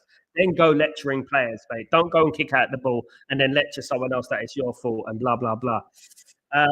Absolutely. Johnny, I think the preseason games with Mainu in the 6-8 role have been better than Bruno's 6-8 game. And with Cunha and Buma in the 10s, Bruno offers nothing but set pieces at this point. Though. I mean, you're not wrong, Johnny. I mean, I have my opinions about it, but you know what? At the end of the day, he's going to be our player next season. He's going to be one of the captains next season, one of the main players next season. So I don't think that Amram is going to get rid of him. I don't think he's going to put him on the bench. He's going to be playing him from the start. I agree, though. Jamie, We don't need Fernandes in this team. I agree with Johnny. I agree with Johnny as well. I do believe that we need to move on from this. I think we do need to move on. I don't want to be jumping in on Bruno Fernandes because I like Bruno Fernandes, but I do believe that we need to think about something different here. We need to go to a next level, to a different place, of course. Johnny, but you know, United fans, if we speak the Lord Bruno will come from. This is exactly where we go wrong, isn't it, Johnny? You can't constructively criticize a player without the fans getting on your back. You know, I've seen great players at this football club. I have no affiliation, as I said many, many times, with any of these players. I've seen some great players at this football club. You know, Bruno, what annoys me about it is that he's a captain of this football team and he's kicking the ball out of touch, you know? And that is the biggest problem, you know, and then he's lecturing everyone else, of course. Big up, Karina. How you doing, my friend? Hope you're doing well. Good to see you again. Held. Ruben Aaron, the attack is good, but you can feel that it's not continued defense with a lot of control. We're struggling with long balls and second balls. Our team is smaller compared to them. Absolutely, that's true. This is why you need a squad to adjust your team, of course. Absolutely, Helge. No, Johnny, I agree with you every word. Absolutely. Big up, Grayo. What's going on, my friend? How is Blackpool, my guy? I hope you're having a great time, my friend. Good to see you and Honey Bunt and all you guys there, you lovely people. Thank you so much for joining, even if for a smidget. Good to see you, Grayo. I hope you're having fun, my guy. Absolutely. I missed the start of the show. Is there any update on Sesko? At the moment, Karina, there is obviously an announcement imminent. When that announcement is going to come, we don't know. But what we do know is that Manchester United are trying to tactically urge Sesko's entourage to get Sesko to pledge his future to Manchester United. So basically eradicating any team around that is interested in Sesko. It's a smart move, but it's also a very, very risky move as well in regards to that. But that's what I'm hearing. It is Sunday. It's very quiet. But from tomorrow, from Monday, things will start picking up and noises will start happening again. Of course, Sunday's notoriously quiet. Of course, football highlights official. How you doing, my friend? Hope you're doing well. Everton have all Buffaloes in that midfield. Absolutely. Big up highlights official. Good to see you. Santalero. How you doing, my friend? Hope you're doing. Bruno's having a bad day at the office. We need Bruno. We're going to win 4-1. Come on, Santalero. I hope so, mate. Hope so. Welcome to the stream, my guy. Hope you're well. Not Bruno all need to leave. There you go. Subject of opinion. Big up, Chow. Hope you're doing well. And people said that we have no chance of getting Donnarumma. He's interested. There you go, Jamie. Look, at the end of the day, we're Manchester United. People want to play down Manchester United. People always want to play down this great football club. They always want to do. They don't know where we've been. They don't know who we are. People around the world know Man United. I was walking in Naples, guys, in a suburb of Naples, in a place called Vola in Naples. Where I was walking and I saw a Manchester United jersey there. You see Manchester United jerseys around the world, and you know, at the end of the day, the other day, in Abu Dhabi, whether you're in Abu Dhabi, whether you're in Italy, whether you're in Qatar, no matter where you are, Man United shirts will be rife. You will see them. Absolutely. About Karina. We failed to get the ball to Cunha and Mbuma for the first 20 minutes, just keep losing it, absolutely. And keep giving the ball away, kicking the ball out of touch. It just puts pressure on the team, doesn't it? And it's unnecessary. You know what I mean? And we've done it so many times last season as well. You can never trust a back line with Shaw and Ballot in it and Bayern and goal, headless chickens. Yeah, 3 players right there, held. Not good enough, in my opinion. Donnarumma once again, get him, of course, obviously. One thing I would do, Jamie, though, I would take everything with a pinch of salt, obviously, because obviously people like to use Man United's name for leverage and stuff like that, of course. But Man United are not out of the woods with Donnarumma. Donnarumma could quite possibly sign for Man United. If Donnarumma doesn't sign for Man United, I want Seny Lamens. Seny Lamens is the guy I want. Absolutely. Absolutely. Johnny, the only thing I could say about Donnarumma is PSG that Ineos are on the opposite ends of the spectrum in terms of how they approach deals. Yeah, I think it will end up with Lamens just because he's cheap. I agree with that, Johnny. I agree with that to an extent. And the biggest problem that Man United have got at the moment is obviously Onana. So if Man United go out and sign a Donnarumma, Onana's not going to be sitting on the bench because Onana represents an asset to Manchester United, someone who's worth a little bit of money. So obviously what Ineos think about is they think about the money first and the footballing side so they can make money from Onana. So if Man United sign Lamens, however, if Man United sign Lamens, he can slowly drift out Onana out of the team slowly, but Onana will still be the number one. But Onana is a very, very good player, and I don't think Onana could be sniffed off, of course. Sniffed on, of course, guys, absolutely. I like the attack, but our build-up is not fluent. I agree. and there is a bit of drop off in the chemistry, slightly off. It's slightly off and giving away the ball a little bit too easily. And this is a little bit of a pattern from what happened last season. It's the chemistry, isn't it, between the players? It's just not there. We got bits and bobs. You see it from Kunyan and Bumo. You see it from Kunyan and Bumo, but you don't see it from the rest. If you know what I mean, you see a little bit of disjointedness, and not it's not where we want it to be, of course. Graham, I hope you're well. Sorry, bloody spell check then. Still in Blackpool, I only have my phone on, so I'm watching the game on that. Any visual Sesko, please everyone smash a like button. So much better. Yeah, as I've just stressed about Sesko, as I spoke about Sesko, it is Sunday, so it's going to be a bit quiet in regards to news, what's going on, but the news hasn't changed. Manchester United are urging Benjamin Sesko's entourage to persuade Benjamin Sesko to pledge his future to Manchester United, which obviously will nullify other teams in signing him. So that's what Man United are trying to do at the moment. Risky as it may seem, but smart at the same time, of course. Big up, big up. Sesko better see us winning this game at full time. Hopefully. If Donnarumma comes to United, there will definitely be muffins to be lit. That's the number one goal giver. Absolutely. Hopefully, he's flicking that muffin over the bar. Absolutely, absolutely, or on the bar. Johnny, I think we need to do the Onana and Højlund, what we have done with Anthony, Sancho, Garnacho. If we do our most to push Onana and Højlund out, I think they will actually leave. Yeah, they would. But what Man United do that with so many players? You know what I mean? This is the biggest, obviously, obstacle that I think about. The problem is that Sancho and Anthony have been a little, not Anthony so much, but Rashford, Sancho have been unprofessional, haven't they? And Garnacho have been unprofessional. So obviously they will force that because of that. But with Onana, I think Man United need to replace him before we do anything else. As we see with Bayindir, is not good enough. Of course, he's not good enough. And then obviously we only got Heaton after him. I would love to see, obviously, Seny Mendes or Donnarumma at the football team. Hopefully we will. But I do fear that Man United won't sign a goalkeeper until right at the end of the window. Right at the end of the window, I think Man United will wait until the end of the window before they make a move for a goalkeeper. We need to look at this, and we need to look at how important a goalkeeper is to a football team. We really do. We really do, guys. Absolutely. Helge, we should have done that with Shaw and Mount as well in the end. It's hard to do that with so many players, but I would love to see the back of Onana, Mount and Shaw. I would do as well, mate. I would do. It's hard to do that, obviously, because our squad is like they're down to the bare bones at the moment. I agree. I mean, we have to be ruthless, and this is what ruthlessness is. Ruben Amorim can only do so much. You know, he's looking at his squad and thinking, bloody hell, my squad is so thin. I need to get some players in. You know, I can't keep releasing players and stuff. But they need to be replaced. Number one, Rashford and Sancho need to be replaced. Garnacho needs to be replaced. At least two of those three need to be replaced, in my opinion, with whatever position, not necessarily strikers, but obviously with other players in the pitch, of course. Johnny, also, I haven't even spoke about Dalot. Makes loads of mistakes and then fist pumps the crowd when he does one thing right. I'm going to call him Fred. He's a passion merchant, isn't it, Johnny? He's just not that guy that Man United need. And we see through that, unfortunately, he's not got the quality. I like him as a person, but at the end of the day, you get nothing from being a likable character.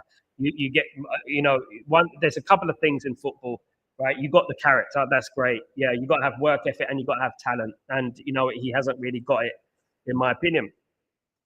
LT, Bayindir is also doesn't breed confidence in the defense, and also did an Onana punching the ball back into play and attacking, but lucky they missed. I agree, LT. I agree, he doesn't. Man United, we got two very, very average goalkeepers, in my opinion, LT, and Man United need to move on from one of these goalkeepers and get a new goalkeeper in. Absolutely. Imagine the meltdown if we sign both Sesko and Donnarumma, theoretically speaking. It would be absolutely incredible, mate. And just signing Donnarumma would fill me with so much confidence. It would do. It would fill me with so much confidence because I know that we have someone solid in the goal, of course. So it's been a while since we've had a decent goalkeeper, but since the Hay, isn't it? Well, it feels like 10 years, but obviously we just Onana was such a bad signing, honestly, as well. Barada is on the TV.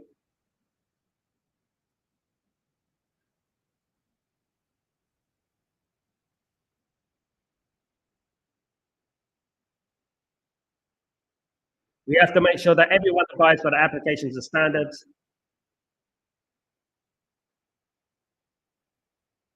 It's very important that Man United create a sense of togetherness. This is Barada.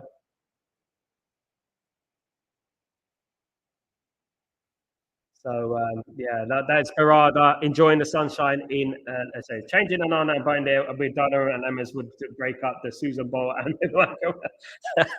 absolutely, I agree with that. Held you on fire today. You're on fire. It's 1 o'clock in the morning for me. I'm struggling.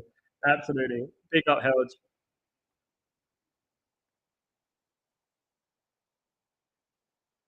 The recruitment team are working around the clock. We need to strengthen our squad. Early morning meetings, and we're on top of it. In regards to signings, working around the clock, early morning meetings, and they feel very confident in regards to bringing players in. This is Barada speaking.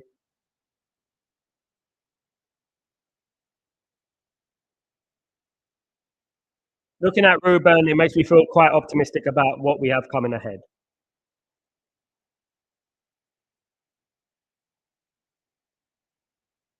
Absolutely, yeah. So lots of PR talk from Barada. Just listen to some PR from Barada. Dalot out. There you go. Absolutely. Jimmy, I think he has heavily benefited from the first Ten Hag season. With he had one good season, kind of like how Martinelli did for a year for Arsenal. The guy has been mid since then. The fans just need to love him. Yeah, madness, madness. FIFA bully, Dalot out. Big up, my friend. Absolutely good to see you. Good to see you, of course. Big up everyone. I've just been listening to Barada on the news talking about transfers, saying Man United are working around the clock, and hopefully they'll get something done in regards to that.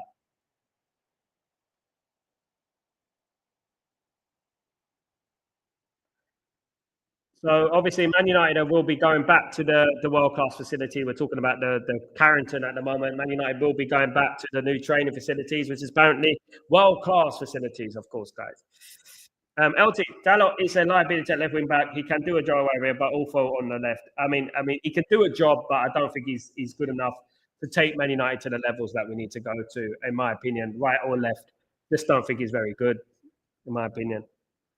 Dalot, Dorgu looks like he's coming on. He might be coming on. He's speaking with the coach at the moment.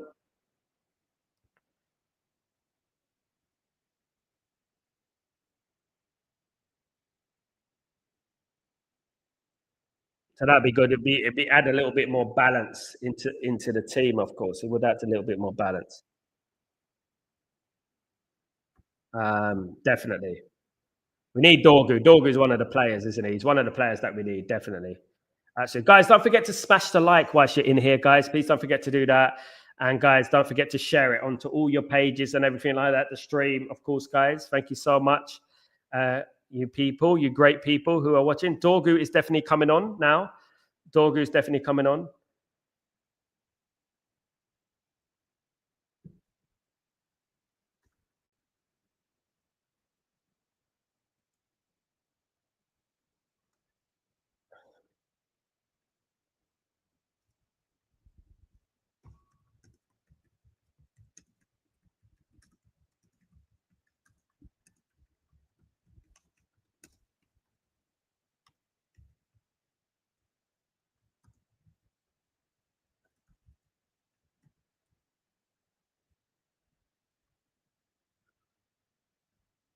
So we're working around the clock. Second half's about to start, guys. Let me just write this tweet. Hold on.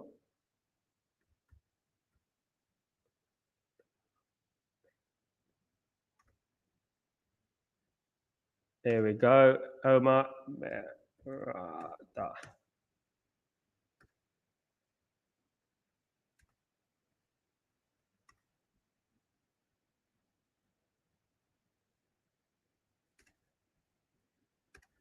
Okay, Fex, what's going on, my friend? Hope you're doing well. Ahmed is the only wing back working at the moment. Yep, absolutely. We need to sign ball player midfielder ASCSP, same as the keeper. I agree with that, Chow. Big up, Chow. Johnny, the core group of the Lit, Yoro, Ahmed, Mainu, and Boomer and Cunha excite me, though. I would hope with Martinez with the playing ability that he returns without an injury problems, because I think he makes a build up. I agree with that, absolutely. Looking forward to having Licha Martinez back. Of course, he'll be back in September. Apparently, a whole other level, absolutely. So is Aiden Heaven, in my opinion. Only one sub, Dorgu in, Dalot out, almost like Amram is watching Stretford Post. There you go. He probably got it on his phone like that, on his iPad. He's probably got it on his iPad. Absolutely. There you go. Absolutely. People think we're lying. People think we're lying. What? It was Mboma out. No, was it? Dorgu as a left wing back, Dalot as a right wing back, Ahmed as 10. Mate, he's removed. Yeah, yeah. I'm not surprised by that. Yeah, what? Because he's not fit. He's not fit. He's not match fit, mate. You risk injury. You risk injury, mate. If you take him, if you play him, then you have to bring in players slowly, mate. You can't just keep playing players. Here come Everton on the attack. Tackled there.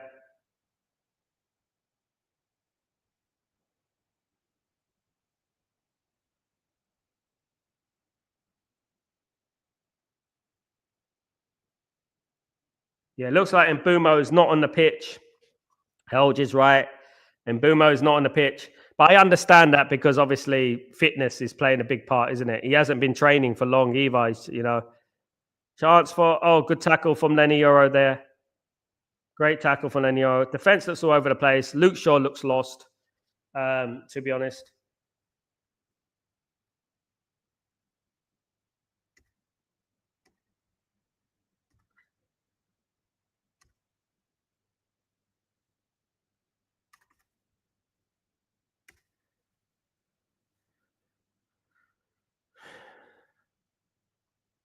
Corner to Everton.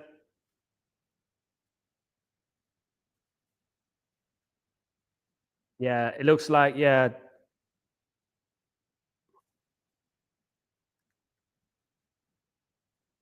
for Everton here. Blocked. Another corner for Everton. Good start for Everton in this second half. I just don't think some of those players have got it, I look at some of those Man United players, some of them from last season, they remind me they haven't got the mentality. Do you know what I mean? Some of them, you can't change that. You got Bruno moaning in the box again. You got Dalot all over the place. You got Luke Shaw wandering around the box. I mean, it's just so many players there that, oh, just me, man. Poor punch from a Binder there.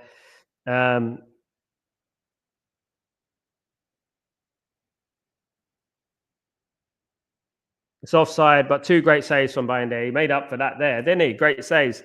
Absolutely. Damn. Big up, Johnny.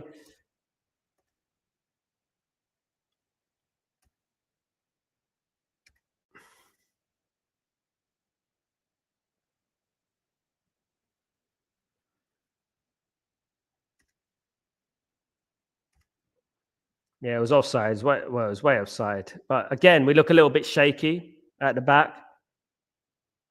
Need to get Aiden Heaven in there. Luke Shaw. I don't think Luke Shaw's a left wing back, mate. He does a job, but the guy doesn't look fit, man. The guy doesn't look fit. He looks huge, man. In a bad way. He doesn't look fit, in my opinion. In my humblest of humbles, of course, guys, he doesn't. But yeah, let's wait and see.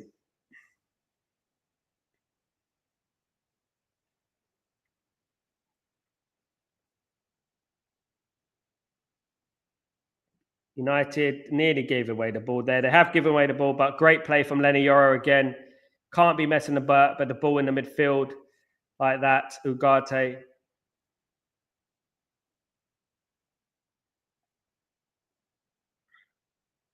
Thrown to United on the near side. Look, you know what? We keep giving the ball away. This is the problem that Man United had in the first half, of course. Ugarte out, says APN. Pure Yoro, he went on having a proper partnership with Ahmed to having to work with that clown Dalot. Is that a Mantato or whatever his name is on the bench? I'd rather him. He's a good player, Mantato, absolutely. Because he's not fit enough, Jamie, the aspects of football, the scope of football, you've got to understand that players need rest when they're not match fit. You can risk injury. And then we don't want to get Mbeumo injured before the Arsenal game. He's literally not played a football game since the end of last season. So we ought to be careful as well. Helge. Even if Ronaldo and Messi went basically 2 years without playing that much, like Shaw, they would be off it. He never get back to the same level as he once was. It's not the same player. He never has been, mate. He doesn't. He's. I mean, how many times has he actually been fit for Man United? That's what I would say. It's been too long. When was the last time we saw a good Luke Shaw? I don't know what the autocrat here. Big up, Johnny. Big up, Jamie. No problem, mate. I get you, mate. Yeah, just yeah. Look, I understand why he did that. I would have liked him to stay 10 more minutes, but obviously, I'd rather him be fit. I think Man United's still going to win the game. Look a bit shaky at the back, though, I would say.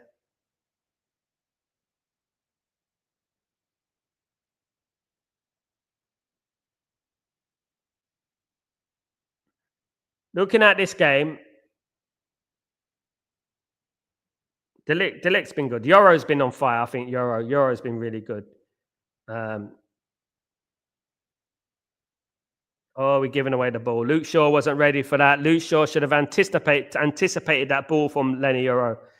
He should have anticipated that ball from Lenny Yoro. Not reading the game. Not reading the game. Needs to read the game a lot better. Luke Shaw there, definitely.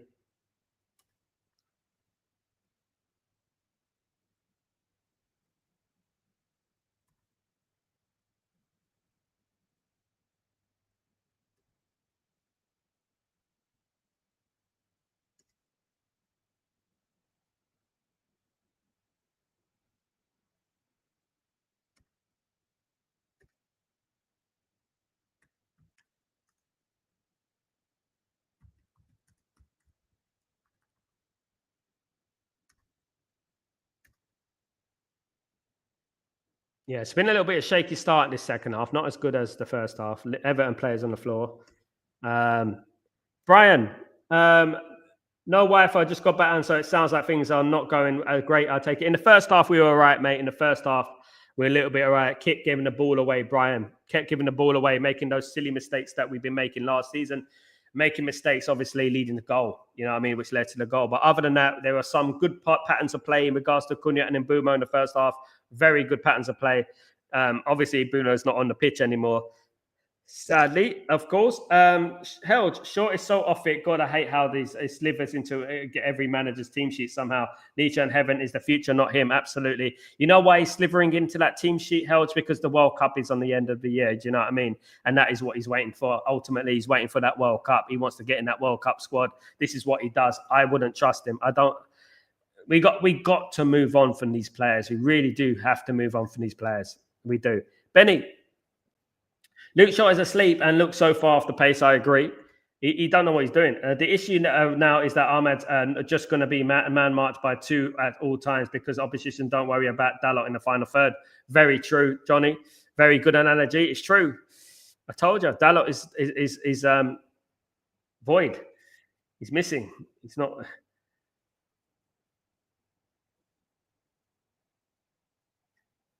Were we right to reject 100 million for Bruno? Someone asked me today.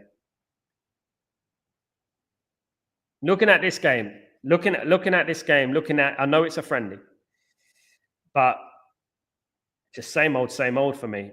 Just feels same old. I think Man United need to make some big decisions, man. I mean, we're not gonna if we don't make big decisions. Oh, we'll have to wait and see. You know, he does come out with the odd strike, doesn't he?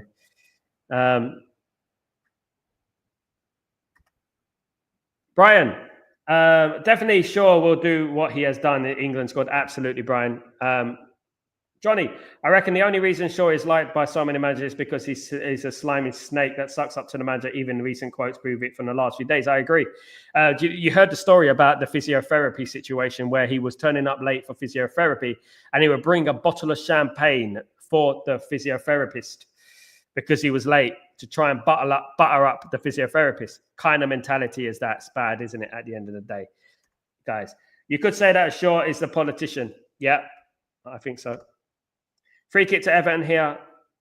Lofted into the box. Claimed by Bayindir easily. Boy,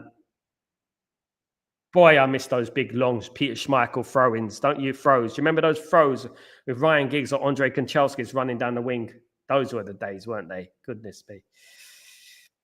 Speed. Proper speed. Mainu's look pretty assured. That's a positive.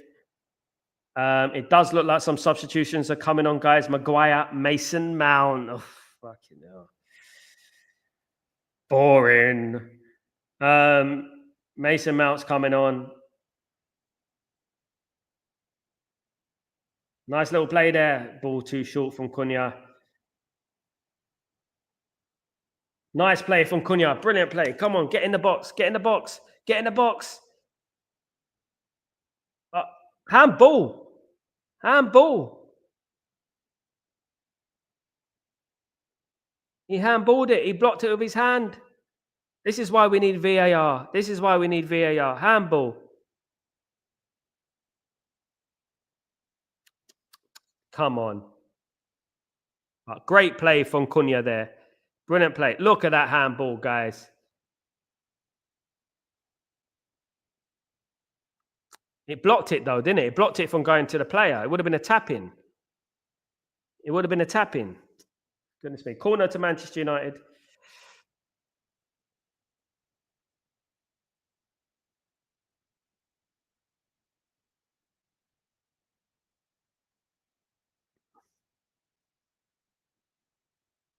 It's going to be a goal kick to Everton. Missed opportunity there. Missed opportunity. Big up EC. How you doing, my friend? Hope you're doing well. Big up Sal. What's going on with Agate? Yeah, a little bit shaky today, my friend. Big up Hardcore. What's going on, my friend? I changed the formation 3-4-2-1 for 20 minutes now. Big up Hardcore Mac. Hope you're doing well. DJ, hope you're good, my friend. Benny, denied a clear penalty. It's a clear penalty, mate. Absolutely. Selling Bruno, it's a hard one. We can sell him, replacing him will be a problem, mate. Yeah, we'll get ripped off by some clubs of an average player. I just think Man United will play better with the current squad they got without him. I just feel like that. I think that the way Man United are moving now, with Ahmad and Bumo and Cunha and Dorgu, I think Man United will play better as a team. I just feel as a team. Individually, Bruno's very good. He does individual things very good. But in a team, I don't think he's good in a team. I just don't think he's good for the shape of the team, my opinion. Cantona, Beckham, Ronaldo, Mount. Hell, it's disgusting, isn't it, when you think about it? Absolutely.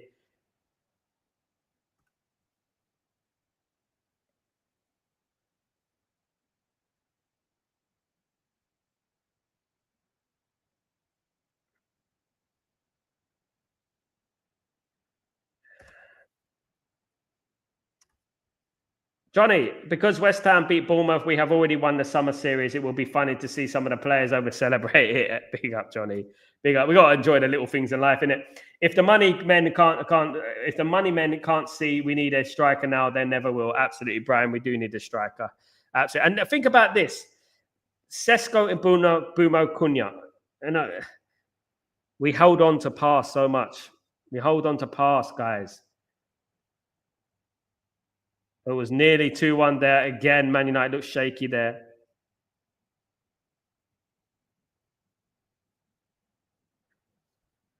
We look a little bit shaky again there, guys. Look a bit. I mean, Man United at the back look shaky today. There's a like compared to Bournemouth, who arguably was a harder game. We looked a lot more assured. Maybe assured is the key word there. No sure. Yeah.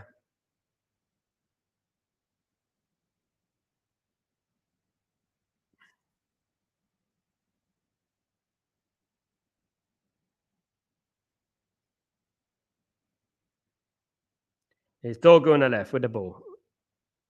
One back by Everton. Good tackle by Bruno there.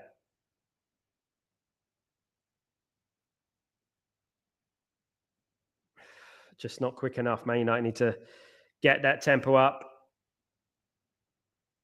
And Bumo made a big difference, though, in that first. I mean, considering that was his first game back, that was his first game back, you know, after the Premier League season. I think he done very well there.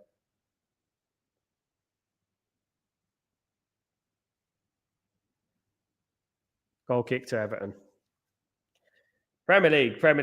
This is what the Premier League's all about, of course. Johnny, but when people say it's hard to replace Bruno, I think we already have that with Cunha and Bumo. Bruno money would have been perfect for Baleba money. But absolutely, mate. Absolutely. That's what I've been talking about. Mate. What can we say? Chelsea, what about Chelsea getting Xavi Simons and Garnacho, cheeky bastards? Yeah, I'm not a big fan of Xavi Simons, by the way. Number 39 coming off for Everton is a gem. Keep an eye on it, extra eye on him. Thank you so much, Helge. Big up for the heads up, my friend.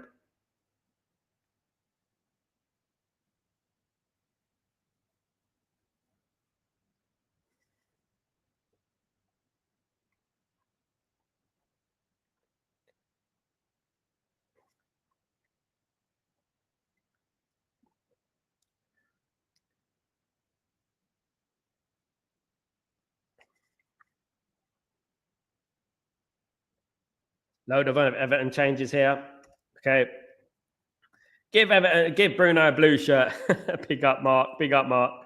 Yeah, well, we got what we got now, isn't it? At the end of the day, we got what we got. We're not gonna. Bruno's gonna play for Man United next season, and we have to have fingers crossed that you know what he doesn't make any hero balls again. Absolutely. Yeah, the young lad, the 39, the number 39. Keep your eye on him.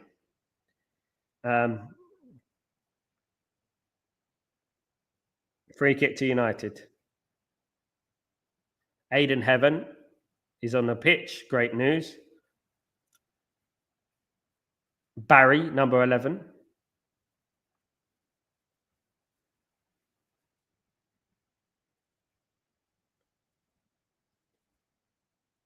Can Man United get the winner? Half an hour to go, guys. Well, 29 minutes to go. Can Man United get the winner here? Good play from Lioro. That going to be a corner to Man United? Yes, it will be a corner to Manchester United. Come on. We've got to capitalize on these corners and stuff like that. We do. We've got to capitalize on these corners.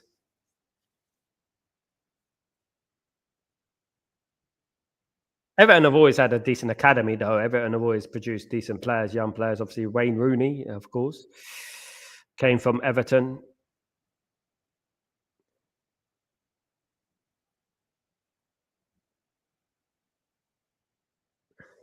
Here comes Bruno Fernandes with a cross. Can we get a good cross in? Another corner that doesn't go anywhere. Here we go. It's back to Bruno. Can we get the ball in? Oh, we don't score enough from corner. Bruno's doesn't really take good corners. We don't score enough from corners. Nowhere near enough. He never hits the target ever. You know, need to whip that ball in with pace and meaning. Do you know what I mean? Jesus Christ, do these players forget last season already? I know, mate. I'm not forgetting what happened last season. In fact, because Ineos seemed to do all the deals in installments, that 100 million would have paid off Baleba and Donnarumma. I butchered his name already. I know, mate. It would have been lovely, but sadly, there's no way back now. No one's going to make a bid for him. He's going to stay for at least one more year, apparently. So we will have him. I just feel like the standards are dropping. Like our expectations are dropping in regards to players, and we need to be careful not to drop into the abyss when it comes to certain players and not overhype and overrate certain players. Do you know what I mean? That's what I would say about it. You know, because Bruno's been a great servant for Man United, but we are very attached to him. There is a big player FC thing going on, and I'm not, because he was the captain of the ship that came 15th. But I wish him the best next season. We're going to need it.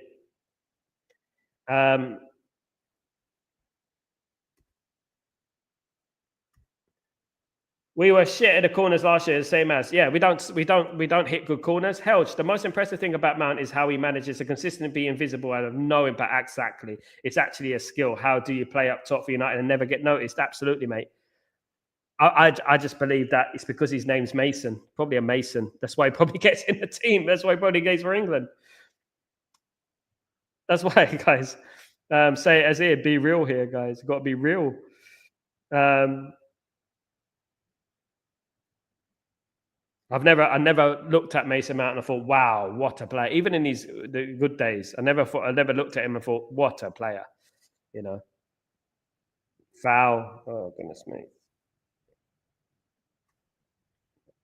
Johnny, Bruno seems to be only good at penalties, and yet the club always lets him take every single set piece. If we do get to score, I need to have Mbeumo taking corners and doing a lot of crossing. And the one free kick he did in Mbeumo, it almost was a goal, wasn't it? It almost was a goal.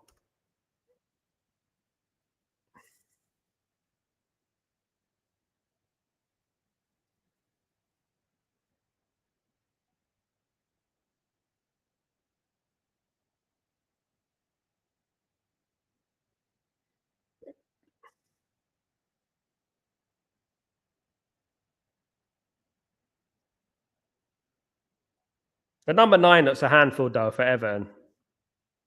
The number 9 does look a handful. Kind of a striker that Man United need. Dorgu's on the floor. Aiden Heaven's on the floor. Bloody Everton.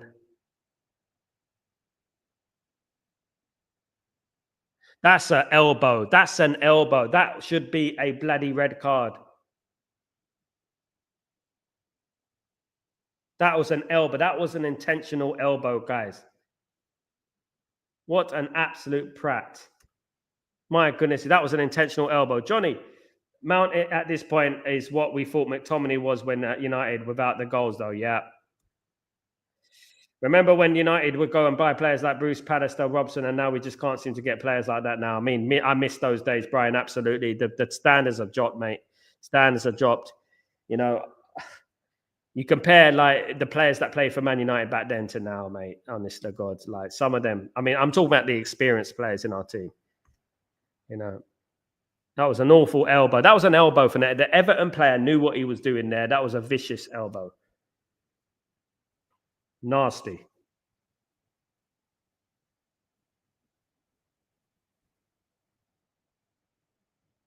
Nasty. Nasty. Nasty. Honest to God. Someone should 2-foot that guy. End Barry's career. Go on, because someone should 2-foot him. Nasty.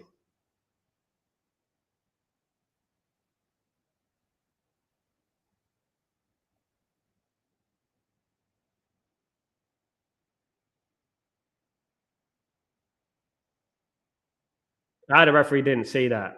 Referee didn't see the penalty. He didn't see the elbow. Unbelievable. You know. Mark, and Boomer and Cunha both playing the Erasmus shift. Yeah. Has there any been updates or the Xerxes might be back? I think Xerxes will be back I think he'll be on the bench. Maybe the Fiorentina game. Hopefully. Years ago, we'd have 11 captains on the pitch. Now we have none. Yeah, we certainly, our captain certainly isn't a captain. You know what I mean? Certainly is not. Here comes Aiden Heaven.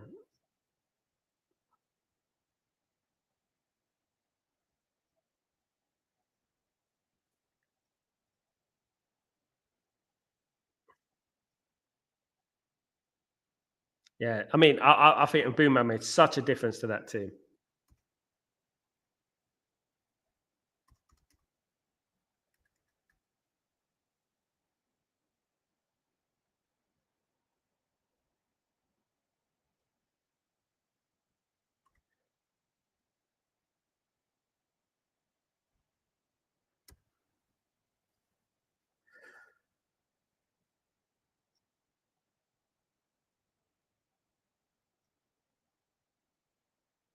Well played there. Well played there from Dorgu. Well, won back the ball nicely there. Back to Bruno here. Here's Mason Mount. Oh, great goal. Oh, we were talking about him. We're talking about him. Wait, we were talking about him, weren't we? Mason Mount has scored a blinding goal. Absolutely. That's what he does sometimes. That's what he does sometimes. Mason Mount. Super Mason. There you go, Helge. We never doubted him, mate. We never doubted him. We never doubted him. Mason Mount with a splendid goal, guys. Absolutely brilliant goal for Man United. 68 minutes gone. Man United 2, Everton 1. Brilliant goal for Mason Mount. Superb. Absolutely. Mount 68.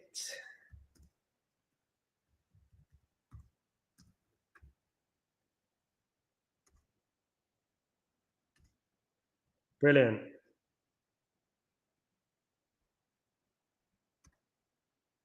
A great finish. Absolute splendid finish. Absolutely brilliant. Superb goal. Superb goal. Jamie, wish these forwards near me were F off. Big up, Jamie.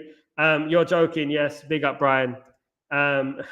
Great goal. We were praising him for 30 minutes and now he shows why we all love him. Exactly, Helge. You've been talking so much, singing his praises. We've been talking really high of Mason Mount this game. It's good that he proves us right, isn't it, Helge? Elite ball knowledge, mate. You know, you can't buy that stuff. But yeah, then again, look, you know what?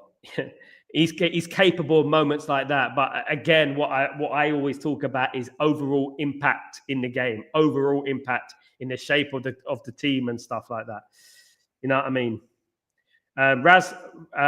Rasmus is coming on alongside Casemiro. Yeah,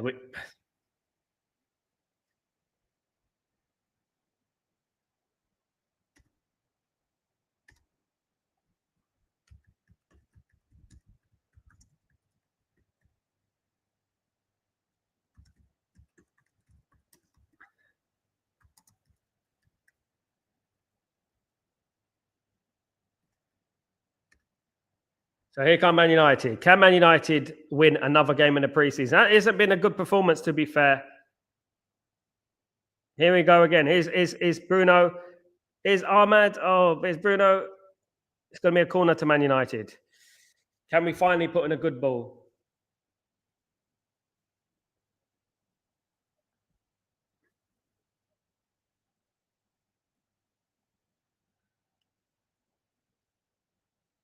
I actually dreamt the other day that it was another 4-1 to Man United. Do you think that's off the cards? Do you think that is a bit far fetched? Jamie, 11 at night is having cheek of the letter of fireworks. Big up, Jamie. Well, the time is for me 2:30 at night, Jamie, in the morning. Feel for me. Andrew Perry ain't got nothing on Mace. All jokes aside, I want a Man United player to do good, even though I want him sold. I always back the team and play FC in the bin. Big up, Helge. Me too, brother. We're the same, mate. Cersei is recording a few more episodes of the Hair Bear Punch before he returns to pick up. Absolutely. If Mount can stay fit, he will give what he gave to Chelsea. I'd be happy. If he can stay fit, it's the biggest question. He's got a pelvis injury. He had a pelvis injury, which obviously is a long-term injury, isn't it? 4-1 is happening. I would put nothing past the Oracle Sal. I'm having dreams about it, Helge. I'm having a dream, 4-1. You know what I did earlier on, Helge? You know what I actually did? I was preparing my thumbnails and everything like that, and I got the thumbnail for this one prepared, and I wrote 4-1 for some reason. Is it a sign? Is it a sign? We'll have to wait and see. If we can get 4-4 in this game, I'll be delighted.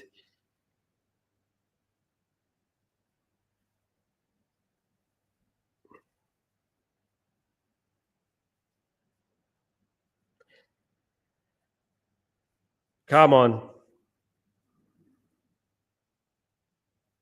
But on that side there, Mason Mount is a killer. That is the one thing Mason Mount does. On that side, in that moment, that is a typical Mason Mount goal. That's what Mason Mount does. And not, what this guy is diving all over the place. The guy who elbowed Aiden Heaven. I don't like him anymore. He looks like he's out there for trouble.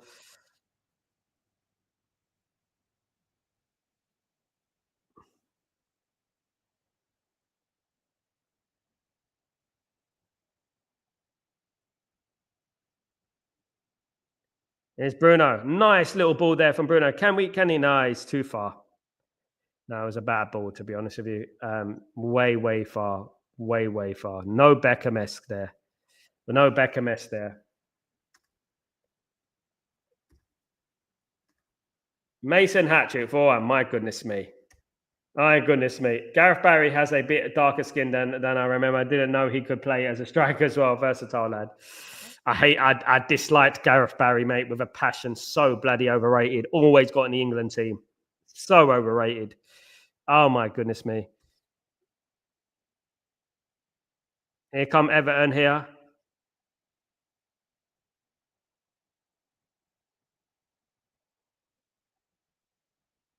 It's an own goal.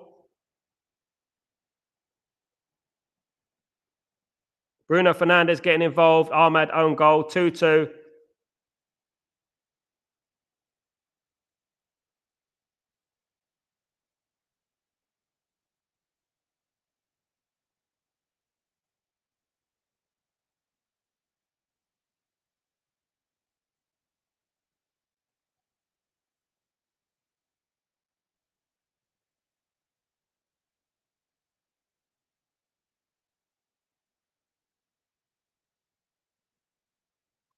2-2. Man United 2, Everton 2.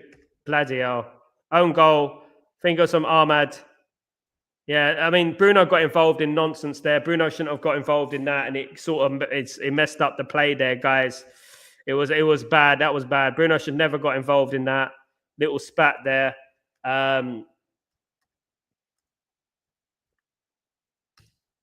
Yeah, should never got involved in that. Silly Bruno.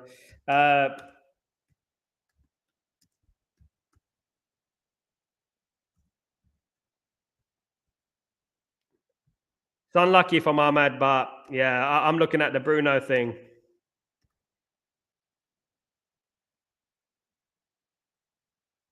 Or is Ahmad or that's what I'm talking about defensively though. I mean, when I look at things defensively and I look at the Ahmad situation, you've got a lot to learn defensively. And that's what I was saying. Oh, that was a terrible strike from Ahmad.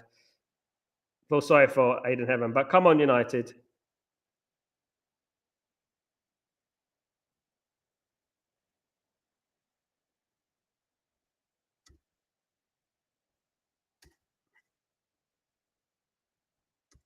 That 100 million going to cost him big time.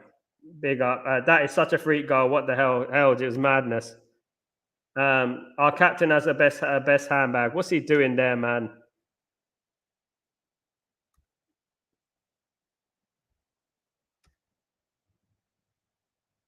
But again, guys, can I just ask the question? Wasn't Bayinde very slow to react to that goal, though? Don't you think that Bayinde was very, very slow to react? He didn't get down. He didn't fight, like quickly get down. Like, very slow again to get down. Goodness, is it too much to ask for a good goalkeeper? So 2-2, guys. My premonition has not come true. Here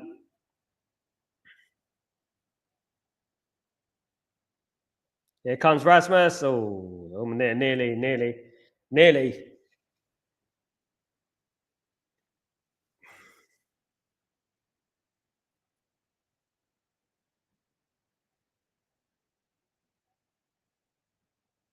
That number 11 is diving around all the time, mate. You're not going to get far like that in your career, pal. Like that. It's pretending.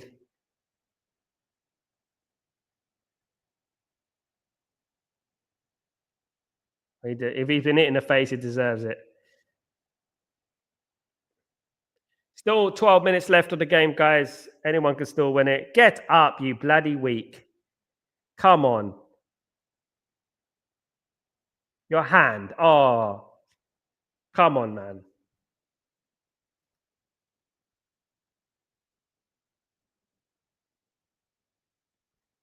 I think I was exactly the same, mate. Brenner wasn't paying attention. It wasn't a howler, but for God's sake, he screwed on. Yeah, I mean, he didn't even go down, did he? Held. He didn't even go down. We regret not selling Bruno in the summer. Anyone that think of this team would turn this fine and delusional. Chow, do you only comment with negative things? You never commented when we scored, did you? Chow, you need to cheer up, brother. Mate, I wanted him to sold on in his ask this season, all season. Absolutely.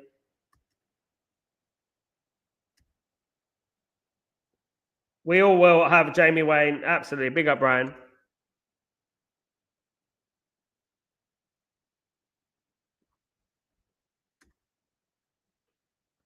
David Moyes, i.e. Mo at Simpsons. He looks like Mo at Simpsons, doesn't he? If you know Mo, you know. If you know, you know.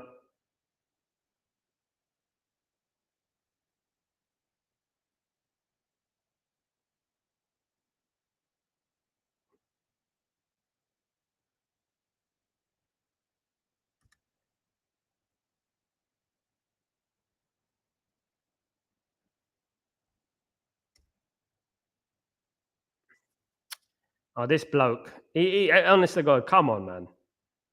He's wasted so much time.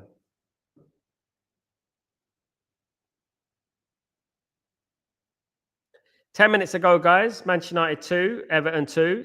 Freak goal from Everton to equalise. Well, not on here, you're not, Chow. I'm not looking at your Twitter page. I'm looking at on here, mate. Don't think anyone's looking at your Twitter page, to be honest, mate. In full fairness, I think you're bloody you'll send someone over the edge if they look at your Twitter page. I tell you what, if you're feeling a little bit down, don't look at his chit. Don't listen to Chow. Chow's better. We understand Chow, but come on, got to take the rough with the smooth. We all know about Bruno. I said it many times, but I believe Man United will come in the top five. Am I delusional? Absolutely not. I have more ball knowledge than you, my fellow friend. Sorry. But more end, he's becoming a little bit liability. Yeah, he is. I agree with that. I agree with that. Definitely.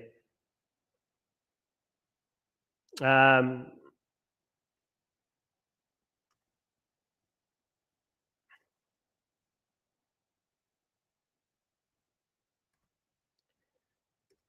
Helge, I've always loved I love lookalikes, but I've never done the Mo Moyes or connection. It's spot on. I've been watching Simpsons all my childhood. Cheers, mate. No problem, mate. You got it.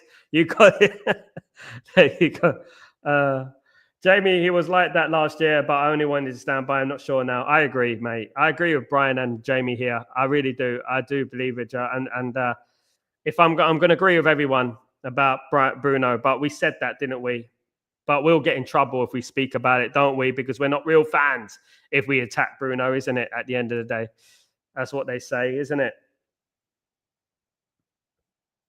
We're not real fans. Don't turn against him, you know. Guys, don't forget I'm up early in the morning as well. It literally is morning now. It's 2:40 in the morning. I'm up in the morning for Breaking Dawn as well, guys, to give you that latest news, of course, guys. So don't forget to join me for Breaking Dawn, of course. Big up the few people who are here today. Thank you so much for joining me. You absolute ledge, of course. Um, Fans will be on his ass if he had a bad performance against Arsenal. I mean, I'm going to be so annoyed, mate, because I've said it. You know what I mean? We could avoid it. At least we share Bournemouth manager and the evil doctor in this fun. So absolutely, mate. Absolutely. Ciao. Let's do it and see what happens in the next 3 weeks. We must chat. I agree, Ciao, with that. Absolutely, bruv. Absolutely.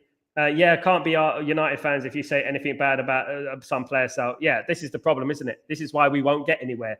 You know what I mean? You can't criticize him. Oh, look at his stats.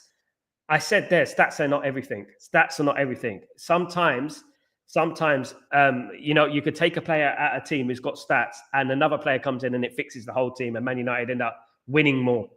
You know, overall. Everyone, smash the like, subscribe, sales work it. Thank you so much, Harold. You absolute legend. Thank you, mate. Thank you guys for staying up this late. Of course. Yeah, Aiden Heaven looks a rock, though. I have to say. Oh, just as he says that, he gives away the ball. Maguire does cause calamity though as well, doesn't he? He does cause a mess in that defense, doesn't he?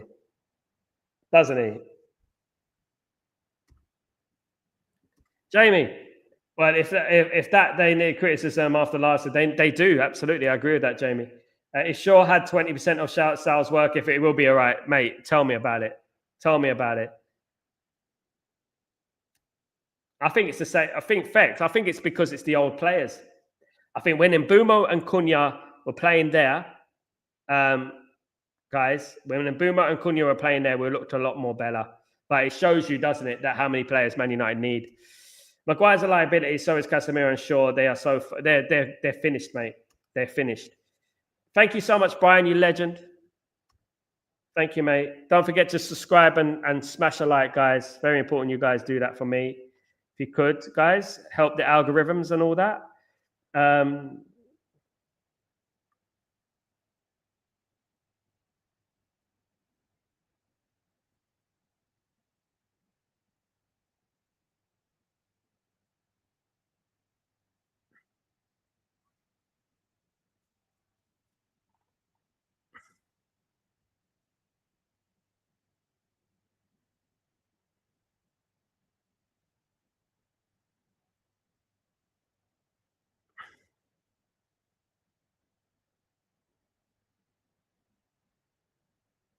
good tackle. It's coming in for the cross.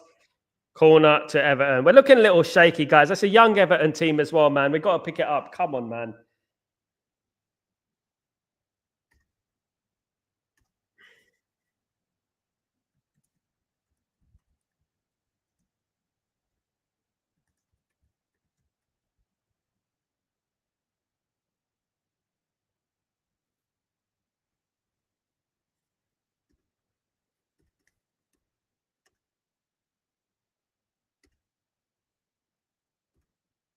Close.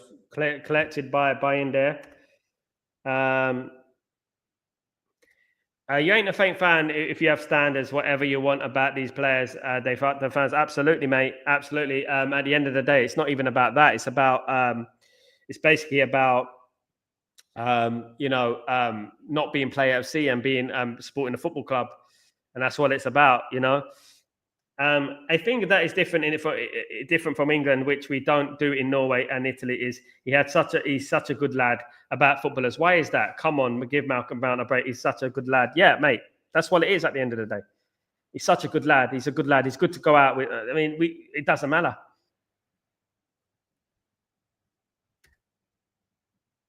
Very close there. Oh, come on.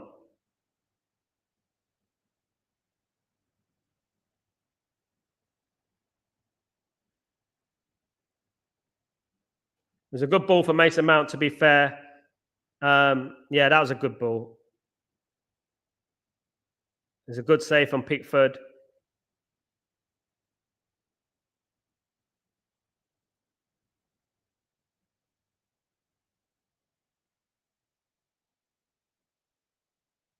Yeah, maybe Dorgu should have crossed it there.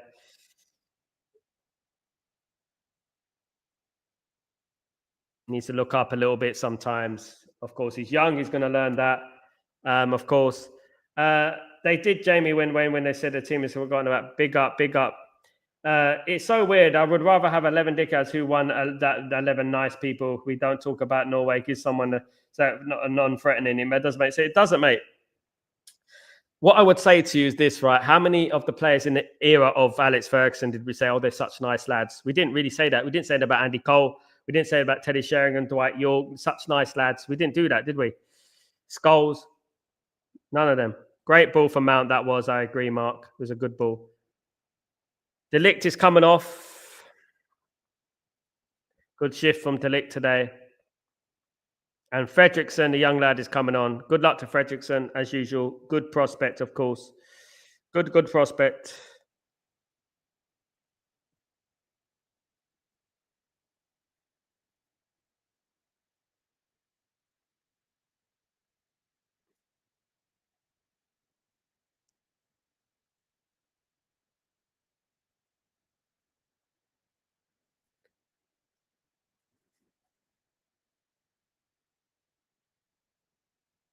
Yeah, looks a little bit shaken. Hopefully, it's nothing serious. He does look like he's got a little bit of a knock there, De Ligt. We need De Ligt next season. Bloody hell. Bruno giving away the ball again. How many times?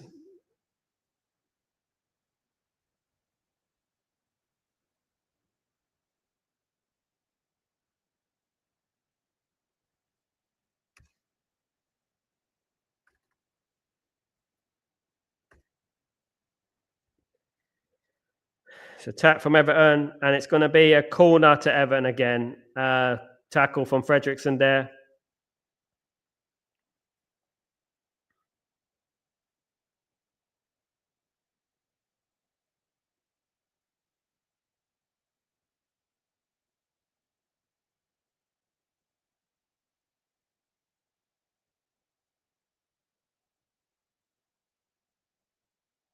Corner to Everton.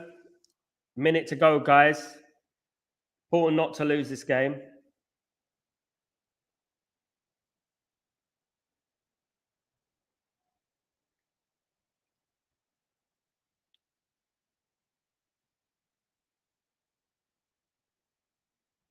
Is there one more attack for Man United? One more attack.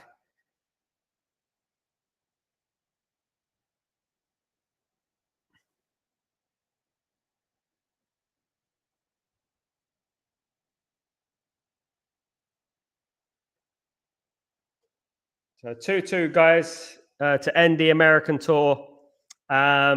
Should be finished very, very soon, guys.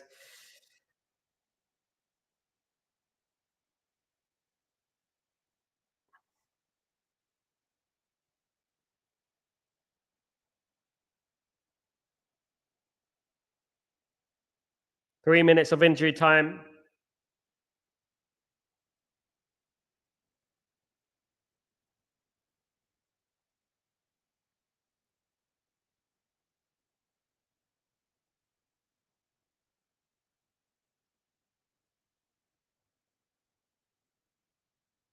Is there one more chance for Man United? Come on. Corner. Oh, nearly a corner. Throw in on the near side for Man United. Come on, get the bodies in there. Get the bodies in there. Get a cross in there.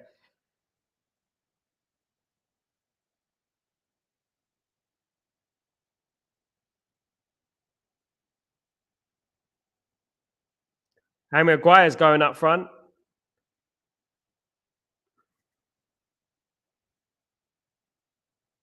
Throws come in. Long throw comes in. Corner. No, it's a goal kick. Ah, getting hell, man.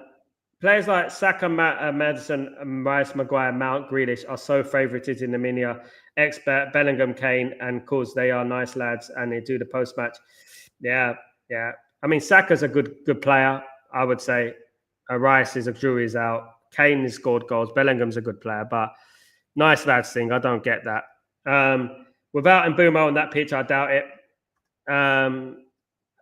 I'm starting to see why now people are saying the midfield is higher priority than a striker. But the problem is, Jamie, we're not going to remove Bruno. This is the biggest issue, isn't it? We're not going to remove Bruno. So we can sign a striker. That means we can sign a midfielder. That means we've got 5 midfielders fighting for one position. You know, that's what I would say. I mean, as much as people want Bruno out, he's not gonna be out. You know, Brian. Yeah, I thought we'd get away without a midfield player this well. Well, I hoped. I mean, yeah, I don't think Man United. I think Man United needs a striker and a midfielder, in my opinion.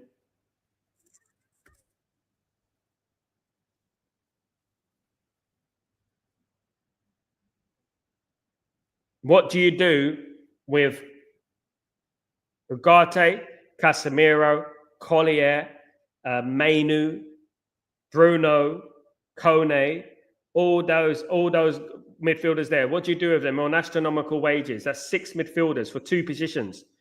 What do they do with that?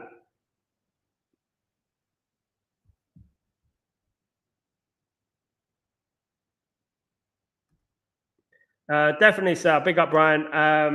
So I knew he wasn't getting midfield when Rios walked to the Roman boat. Yeah, it was a big miss, to be honest. I don't know why we didn't go after him, to be fair. Oh, good cross there. Just cleared. Come on. Can Man United do something here? Can Man United win it? That'd be nice.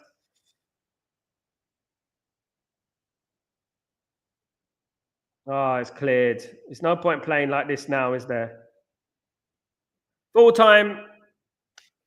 Man United 2, Everton 2, guys. Full time whistle has blown. Well, what do we make of that, guys? Manchester United draw the last game in America by 2-2. Not an entertaining game, but again, lots of glaring errors and similarities to what happened last season. And these kind of things need to be eradicated from our game because this keeps happening. And as much as we feel we've turned the corner, we still have elements of our game from last season. And that happens when you still got the same players there, isn't it, at the end of the day? I don't think so, Brian. I think Man United will beat them. I think Man United play well against teams like Arsenal. It was a sloppy performance. Man United are good at beating Arsenal. My biggest concern is when we play Fulham away. That's what happens, guys, absolutely. Who was your man of the match? Mine was probably Yoro in the first half and Mbeumo and Ahmed in the second half. I have no clue. I think Ahmed was good in the first half. I think Mbeumo had a very good game in the first half, especially his movement and stuff like that. I thought he was very, very good, guys. I thought he was brilliant. But yeah, look, you know what? 2-2 is a friendly. Ridden spoon winners. Yep, no worries, mate. We hope so. Brian, at the end, I'm not going to say anything that we're going to lose or anything like that. I just want to wait and see what happens in the transfer market. Hopefully, Man United can get a few more players in. Do you know what I mean? Considering we're losing Sancho, we've lost Rashford, we're losing Anthony, we're losing Garnacho. There's 4 players there, guys. One of them needs to be replaced, for goodness sake. So hopefully we get a striker and we get another midfielder or something like that in there. It'll be absolutely, guys. Held. On a positive note, let's all take 2 seconds to remind ourselves that we don't ever have Lindelof again. There we go. Ericsson won't be playing for Man United either next season, guys. Absolutely not. Guys, I want to thank everyone for joining me this evening, this morning, wherever you are in the world. I really appreciate every one of you who stayed up late to watch me. Hopefully the times will start normalizing again, of course, guys. But thank you. You're absolute legends. I will be back tomorrow, well, in a few hours, actually, for Breaking Dawn, guys. Don't forget to join me for that. Have a good night, good evening, good morning, wherever you are in the world. Much appreciated. Cheers, Brian. Cheers, Held. Absolute much love to you both. Thank you so much for joining me and sticking around, you absolute legends. I'll see you tomorrow for Breaking Dawn. Unless something breaks 3 o'clock in the morning. Never know. Take it easy, guys. Peace.